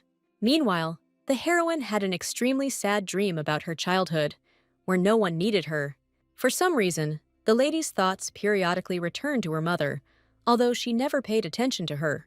Only once did she dare to turn directly to Rachel, because she needed care. At that time, the heroine still hoped that she would be able to melt the cruel heart of her own mother. But Rachel's reaction at that moment was even more terrifying than Ariana could have ever imagined. She forever remembered that she was not allowed to go near her mother, no matter how much she wanted to. And the consequences of this terrible dream were now directly reflected on the face of the young heroine. Ariana tossed and turned in a daze, unable to escape the clutches of sleep. The relatives watched the girl with concern, realizing that they could not help her in any way. Russell, who indirectly brought the lady to this state, suffered the most from helplessness, but his mother blamed only Rachel for lying to the White family about Ariana's life. No one could argue that the girl's entire body looked terrible due to beatings and exhaustion. Palos was the first to attack his brother, who refused to believe the girl until the very end. But now it became obvious that the lady had not lied for a moment about her life at the Bronte estate. Russell took her condition personally, since in the past, he could have gained custody of his daughter. Langsley knew the law better than anyone, so he knew Rachel had custody rights. Everyone understood that Ariana would only get worse if her mother demanded that she be taken back. So the adults decided to hide the lady's presence on their territories. Russell's first order of business was to find evidence of Ariana's abuse, and for this, his brother needed all the information from the lady, although it was difficult to ask her for details. After some time, the heroine's sleep finally calmed down, as if she had found herself in a real paradise. Ariana watched with pleasure the endless blue sky that appeared before her eyes. So when she opened her eyes, her mind and consciousness were finally in perfect order. But she still didn't expect to see her father in front of her, who never left his daughter's bedside. For the first few seconds, the heroine felt as if she was only seeing the remnants of a dream in front of her. But soon the lady realized that Russell was indeed personally near her bed. Ariana remembered very well the honor with which one should address people of higher status. But her words only made Palos even more angry, as he wanted to get closer to the girl. The man was the first to express outrage that the lady did not call Russell her father. But the heroine couldn't understand how she could even address the Duke of the East in such a way. Moreover, Palos wanted Ariana to call him only uncle, which is what he was to her. Such demands only further confused the girl, who had never known a real family. She still felt that she should treat everyone with as much respect and politeness as possible. However, the Duke of the East's middle brother looked like he dreamed of being called uncle. Ariana was used to always obeying her elders, so this time she didn't argue with the elder. But she didn't expect that one word of hers could bring so much joy to her active relative. In contrast, the other uncle was the embodiment of strictness and calmness all his life. He was the one who had a lot of questions for Ariana, since he was responsible for the legal part of the family. The heroine was only too happy to help the adult to prove that she could be trusted. Her heart fluttered with fear when the man's hand suddenly reached towards her face. But it turned out that Langsley only wanted to support the girl by stroking her head. Like everyone else, he would also like Ariana to have a good rest first. The heroine found it strange that all these people showed concern for her by default. She was prepared for any mistrust, but it turned out that the family accepted her with open arms. Each of the men was constantly fighting for the attention of the girl they missed. It was clear to everyone around, even without words, how much Ariana's arrival delighted the White family. Only Palos showed his emotions openly, rejoicing at the prospect of having a niece. The heroine couldn't bear such joy, and long-awaited tears of relief welled up in her eyes. When all the adults had left, the Duke of the East, for some reason, still remained next to his daughter. But the heroine felt uncomfortable eating quietly in front of her father, since she was not used to him. Russell immediately noticed the fact that the lady had not yet fully recovered from her sleep. The man sincerely wanted to help his daughter with nutrition, but his face let him down once again. So Ariana experienced real horror at the sight of her father's emotions, because she didn't yet know his peculiarities. But in such a situation, she could not resist a man who was higher in status than her. Suddenly, Russell begged the lady to let him spoon-feed her. Ariana was surprised by the fact that her father's voice was so full of sadness and pain next to her. There was a feeling that the Duke was worried about the girl, but she refused to believe it. She was still waiting for the man to ask questions about the estate, but for some reason, they never came. It turned out that Russell didn't care about the reasons why his daughter came to his estate. He was ready to accept her into his life at any time, even if he would suffer because of it later. This is because White always considered Ariana his daughter, even though he didn't take her away as a child. Even with all his attentiveness, the Duke did not notice that they were now being watched. Two mercenaries from Rachel finally found the blue-haired lady to kill her. Even they felt the woman had crossed a line when she asked them to find her daughter. But they never argued with the orders of the customers, because they always asked for a higher fee. So they calmly endured all of Rachel's anger, understanding that Madame simply wanted the task to be completed. They thought that the Duke of the East would not be an obstacle to the execution of their terrible deeds. But the mercenaries underestimated the main defenders of the Eastern territories, who did not let anyone through. The Russell brothers arrived just in time to prevent an assassination attempt on Ariana. Even Langsley joined Palos, though he hated getting his hands dirty with blood. But none of them took into account that the mercenaries had capsules of poison in their mouths. So, in just a moment, there was no trace left of the killers, so it would be impossible to interrogate them. Over the course of the next week, the heroine gradually got used to the kindness of the people around her. She quickly found a common language with Catherine Luell, who became her personal assistant at the estate. The maid was sure that everyone around was only happy about Ariana's sudden arrival. The lady was just not sure that the heir to the Duke of the East would take over the general disposition. After Rachel's escape, Russell took in little Zior Ovelian, to whom he wanted to give the throne. In her past life, the girl only once saw this brave warrior who won many battles. Then, he was not afraid to give his life for his father, who had placed great hopes in him. Until now, the heroine was tormented by a feeling of guilt for the fact that before her rebirth, she personally destroyed this family. The lady had a strong desire to be recognized, but even after this, her husband did not love her. But now, Ariana relied entirely on people who had no idea about her betrayal. Their kindness and care made the girl feel bitter, although she no longer made terrible plans. Thoughts about Ziora did not cause any envy in the girl, because she had no intention of taking the throne. In the past, her grandparents once visited her, but the lady did not believe their regrets. Somewhere deep down, the heroine wishes that the White family truly loved her. But Ariana had no doubt that her father could have taken her earlier if he had wanted to. She had experienced so much humiliation and pain that she had become accustomed to not trusting the people around her. Loneliness became Ariana's faithful companion, no matter how hard she tried to escape from it. But now, it was much easier for the girl not to get attached to anyone, so as not to experience pain.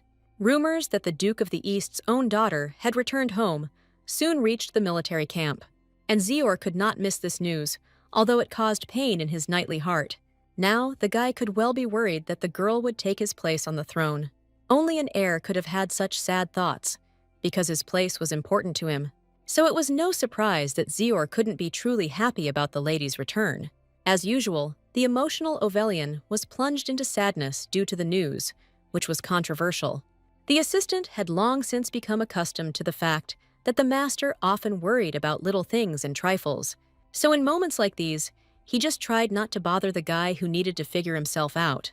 Therefore, Zior once again allowed himself to show emotion due to the fact that he could be removed. Meanwhile, the heroine continued to live peacefully in the estate, which she had reached with difficulty. The only thing she was worried about was that everyone around her wanted to introduce her to young Isabel White. This girl was a relative of Ariana, although they had only met once in their past life. At that time, the lady was so carried away by other guys that she didn't even look in her sister's direction. but now the situation was conducive for the girls to finally get to know each other. But the heroine wasn't eager to communicate with a lady who was about her age. She looked forward with horror to the meanness and deception that girl could perpetrate. Only Isabel was genuinely looking forward to meeting her sister, whom she had never seen. Her parents warned her in advance that it would be better not to bother the daughter of the Duke of the East. And soon, Ariana showed up at the general dinner, trying to act like a real aristocrat. But she was the only one who observed all the rules and decorum, since the White family valued sincerity more. It was for this reason that Isabel immediately declared that her sister's outfits were almost tasteless. Palos was horrified by how much his daughter had become disobedient to the rules of behavior. After all, it was Russell who chose all of Ariana's clothes, trying to follow the latest fashion. This time, the heroine was prepared for mistrust, so she calmly responded to all the girls' words. But Isabel was dissatisfied, even with the fact that her relative addressed her too formally. In this, she was like her father, for even Palos could not tame her hot temper. The heroine tried her best to ignore the girl who was deliberately provoking her, but Isabel was not one to put up with such treatment at the table. Because of such conversations, the atmosphere at the table quickly became more tense than anyone would have liked. Ariana was soon complimented on how well she had her table manners. These words made the girl remember how much work she had to go through for this. She suffered many times in prison because of the cruelty of the teacher who instilled manners in her. And the result was that Isabel envied her sister, whose manners were much better than hers. The girl never hid her emotions, so she quickly began to show dissatisfaction. She immediately stated that a lady does not have to eat some of the products if she does not like them. None of the adults understood why Palos' eldest daughter was behaving so strangely. And only the heroine realized that all this time she had really been forcing herself to eat unpleasant food. The relatives promised that they would definitely explain to the girl how she should behave in society. Ariana didn't even think of being offended by her sister, although her direct words could have hurt anyone. Isabel screamed until the very end that a lady should not do something she did not like at all. So one of the counts, with great difficulty, dragged her along with him to have a good talk about her behavior. But Isabel still broke free to remind Ariana that she could live freely. Only after this did the girl's strength leave her, and she was finally forced to calm down for a while. Of course, the adults apologized to the heroine for her sister's bad behavior, but the lady was impressed, because she really had been forcing herself to eat things she didn't like all this time. She had never allowed herself to choose before, because she was afraid of appearing weak. But now circumstances were such that Ariana had a lot of freedom. After lunch, the girl had to join the discussion with the rest of her relatives. She remained wary, but the adults only asked about her wishes for the future. The heroine honestly admitted that she would like to stay in the estate until she comes of age. She had no idea that everyone around her had long considered her part of their large and strong family. So it was strange for the men to hear that the lady had no hope of staying in the estate, while the girl was prepared for the fact that even these relatives would demand a lot from her. She sincerely promised that she would never betray her family as long as they supported her in the estate. At this time, Russell was thinking about the many letters he had read about the abuse of his daughter, so it didn't surprise him that Ariana acted so cautiously around her good relatives. The girl seemed to be asking the Duke why he had treated her this way and abandoned her to her fate. Russell constantly blamed himself for not saving the little girl he loved so much. What he feared most in the world was that Ariana hated him for all his past actions. In fact, the lady did not feel anything good towards her father after everything she had been through. If it weren't for Russell's actions, all the pain in Ariana's past life could have been avoided. However, the girl would never have admitted to her father how much hatred she felt. But the Duke of the East easily recognized the false smile of his daughter, who still did not trust him. The man accepted this fact with dignity, although his whole heart was breaking with pain. So he still planned to officially appoint Ariana as his daughter in the future. The Duke's assistants were already busy collecting materials to put this plan into action, and the girl was ready to help in order to take away guardianship from her evil mother forever. She knew several people from high society who witnessed her hard life. The adults did not expect that they would be able to collect even the words of aristocrats as evidence. But Russell had no reason not to trust Ariana, because he had loved her since childhood. This is how the heroine began to help in the investigation, which was supposed to lead to her freedom. That evening, in the Northern Territories, Count Taseo Heron awaited the return of his master. His son Andrew helped his father in everything, since he was supposed to take his place in the future. Soon the knights announced the long-awaited arrival of the Duke of the North, who had been delayed on the way. As usual, Cyrus kept a calm expression on his face, and nothing could surprise him. During Karhi's absence, Taseo looked after the estate well, so no problems arose. But he didn't expect that the Duke would return without the girl he had feelings for. It was Isaac who spread all these rumors about Kiris, and they reached the northern territories. Of course, Karha was not one to forgive such actions, even from close aides. Perrin was always ready to die because of his big mouth, and now that day has come. So the guy didn't even think of being indignant about the cruel punishment from the Duke of the North. He was saved only by the faithful Noah, who wished to share all the pain with his wayward friend. Cyrus encouraged friendly relations between warriors, so this time he softened the punishment for them. So now Lewis only had to whip his assistants, rather than kill them. To prevent the master from coming up with something else, Taseo quickly distracted him from the hapless knights. From the Count's face, Karka noticed that there was still one thing worthy of his attention. It turned out that Heron had managed to catch the children whose minds had been zombified by the Paganist Guild. So, despite their appearance, these little ones became the most deadly killers.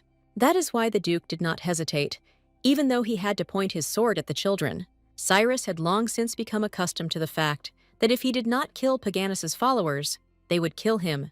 Even Taseo didn't expect the captured children to retain their strength for their final attack. That is why the Duke showed no mercy to anyone who touched this damned and cruel guild. Immediately after a long journey, he needed a good rest in a warm bath. But even in such a situation, heavy thoughts did not leave Kirus, who thought only about revenge. As a child, the Emperor certainly had a hand in killing the young boy's parents. He placed Karhu on the throne of the North, in the hopes of quickly destroying him.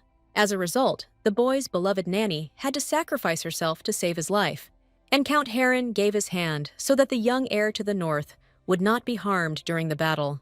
This is how Kirus's personality became stronger, and he no longer wanted to be that defenseless boy. Until now, he had been planning to raise an army to take revenge on everyone for the death of his parents. Along the way, he also looked for proof that his family was not actually guilty, and Rachel's letters told part of this story, although the information was still scant. However, the Duke did not regret at all that he had spent so much time observing Ariana. In the end, he was able to get at least something to punish all his offenders in the future. Of course, thoughts about the girl who had so interested him also did not leave Kirus's head. He hoped that she would be treated well in the East, since Russell had written a lot about his daughter. Ariana's fate was so important to Karhe because she reminded him so much of himself as a child.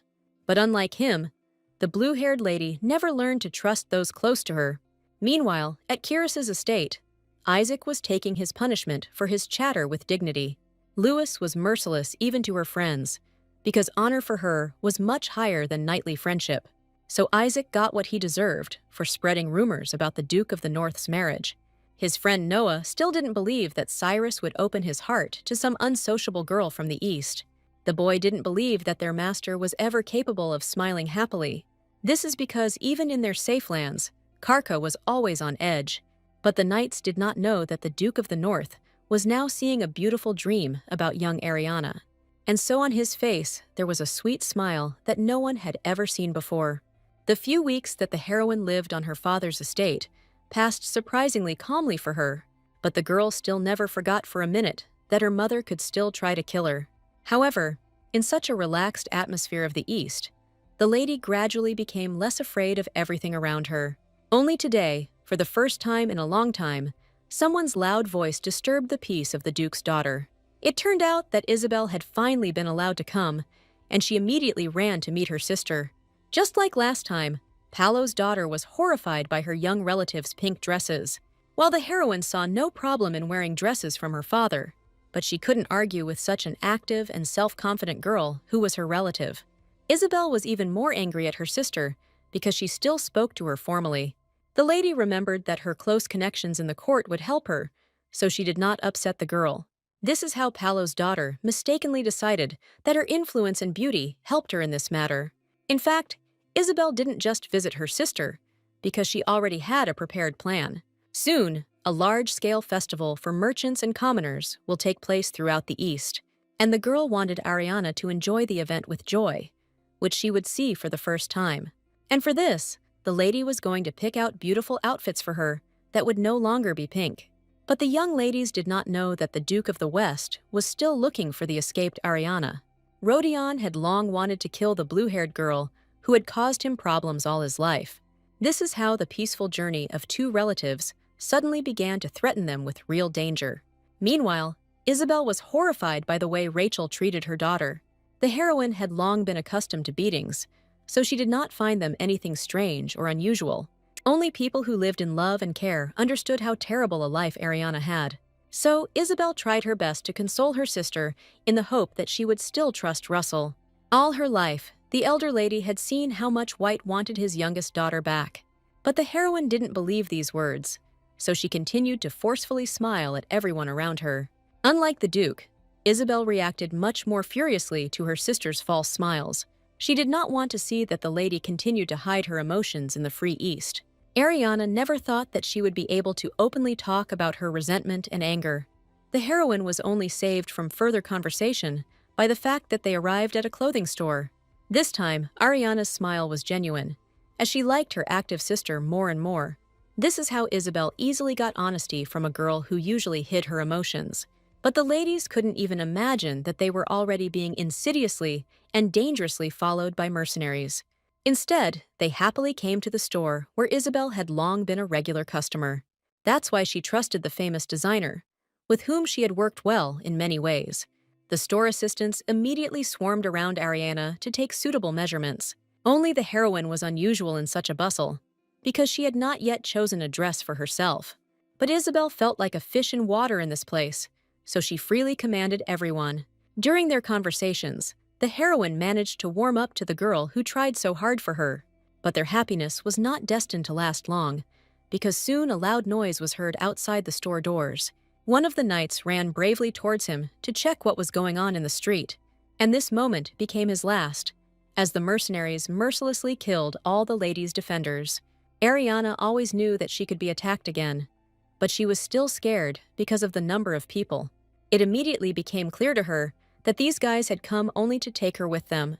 Previously, she had thought that her mother would not be so active in the middle of the day, but she couldn't even imagine that the Duke of the West would get involved and still hire people to capture her. Only this terrible man could act so openly, which the heroine did not have time to foresee. In this situation, she was most afraid for Isabel, who was not needed alive by the mercenaries. But the sister showed miracles of courage, because she jumped in front of Ariana to protect her. The lady had heard that in the East, even women were brave, but only now did she see it. But the mercenaries weren't scared by the furious gaze, as they had already killed all the guards. Isabel's angry speeches did not frighten them at all, but they did draw their attention to this girl. So now the guys set themselves the task of killing the lady who was interfering with their plans.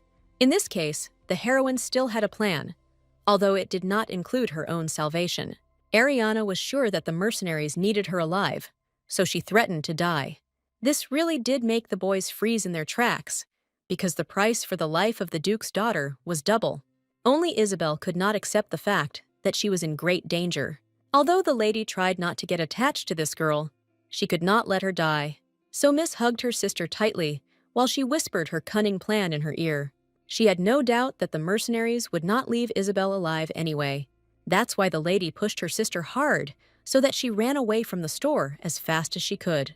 The killers did not expect such young ladies to use a deceptive maneuver right before their eyes. Some of the mercenaries chased after Isabel, but she knew all the corridors of the store much better than they did. Therefore, only one Ariana was caught, who sacrificed herself to save her sister.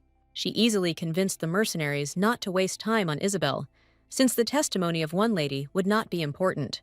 The girl was lucky, and the bandits had to quickly flee to avoid running into the guards. Now the heroine's salvation was only in her hands, and she was not going to allow herself to be kidnapped so easily.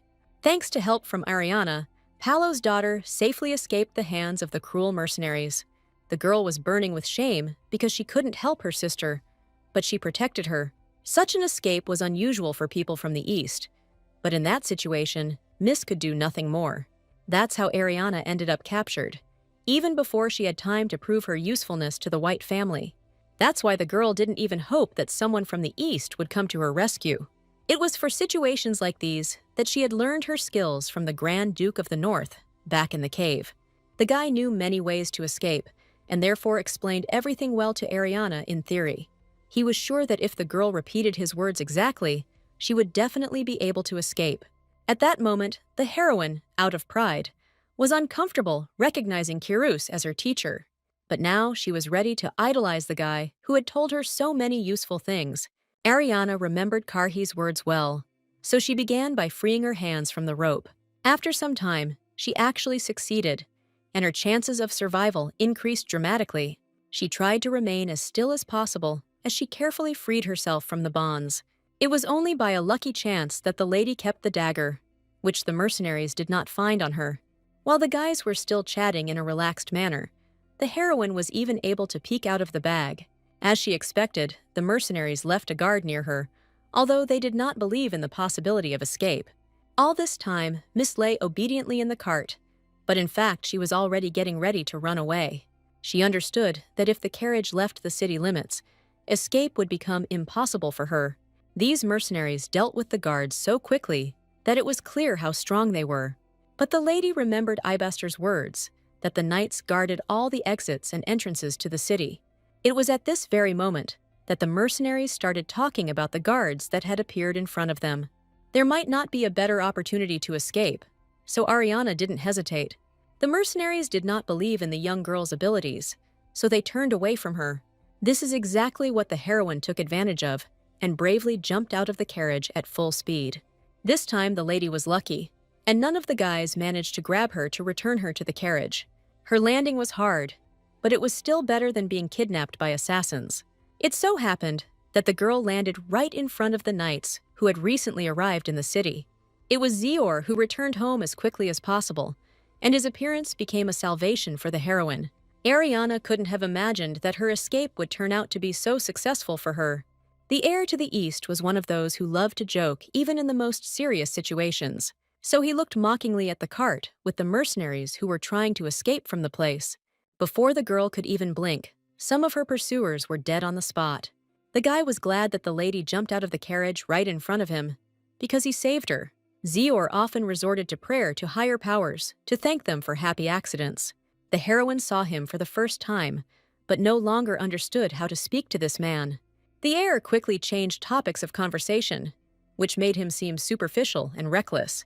But in fact, his assistants had already captured 2 mercenaries alive for interrogation. And suddenly, Zior invited Ariana to join the torture in order to personally find out the truth. The heroine would never have refused such an opportunity because she was not afraid of blood and cruelty. The girl's behavior once again convinced Zior that she was more suited to the role of heir. Soon all the pieces of poison were removed from the mercenaries' mouths, so they could no longer die. Ovelian openly enjoyed the helplessness of the murderers because he hated such people. The poor guys knew perfectly well that they would not be able to remain silent for long. It was because the expression on Zior's face alone scared them to death, and he hadn't yet taken action. Rodion would not have taken such a high place if he had not thought out all his plans down to the last detail. He didn't have much faith in the mercenaries' success, so he began searching for important witnesses in Ariana's case. The Duke understood perfectly well that any person could hinder his reign in the future. Therefore, he was going to destroy all the witnesses so that no one could prove the girl's terrible life. Meanwhile, the mercenaries desperately resisted, trying to take all the secrets with them to the grave. But Ziora was not at all embarrassed by this persistence, because it was always only a temporary phenomenon. It was clear that the guys were trembling with fear, but they still tried to hold on until the very end, while the heir, with a sweet smile on his face, brutally beat the kidnappers of the Duke's daughter. No human being could withstand such emotional and physical pressure. Zior knew people's weak points too well, as he was professionally trained in this. The torture had to be stopped only because of the appearance of adults who were looking for Ariana everywhere.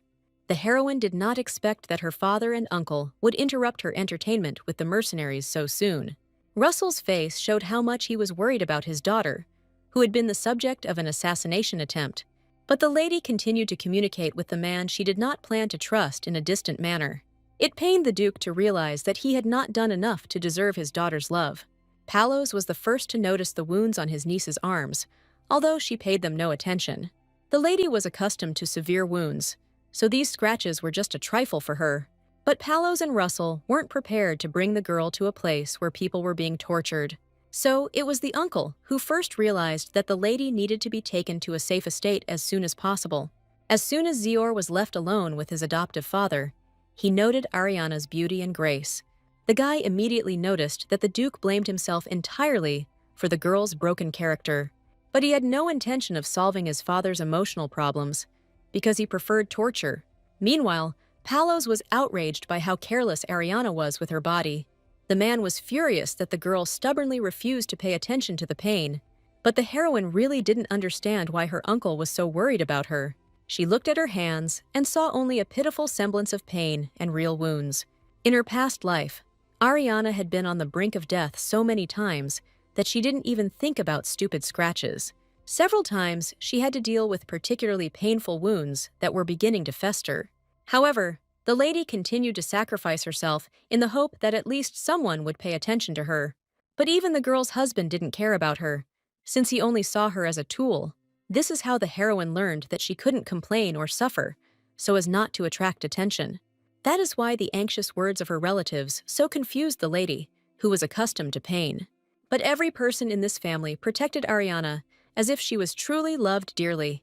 Even the men showed a lot of care for the lady, although she was accustomed to their heartlessness and coldness. The family's faces seemed unusually sad to the heroine, because she remained alive after the escape. Even the assistants were worried about the lady, while she had never seen anything like this before. Ariana sincerely could not understand where these people got so much kindness and care towards her. As soon as the girl entered the estate, the best doctor was immediately called for her. But the heroine never got any peace, because Isabel ran into her room.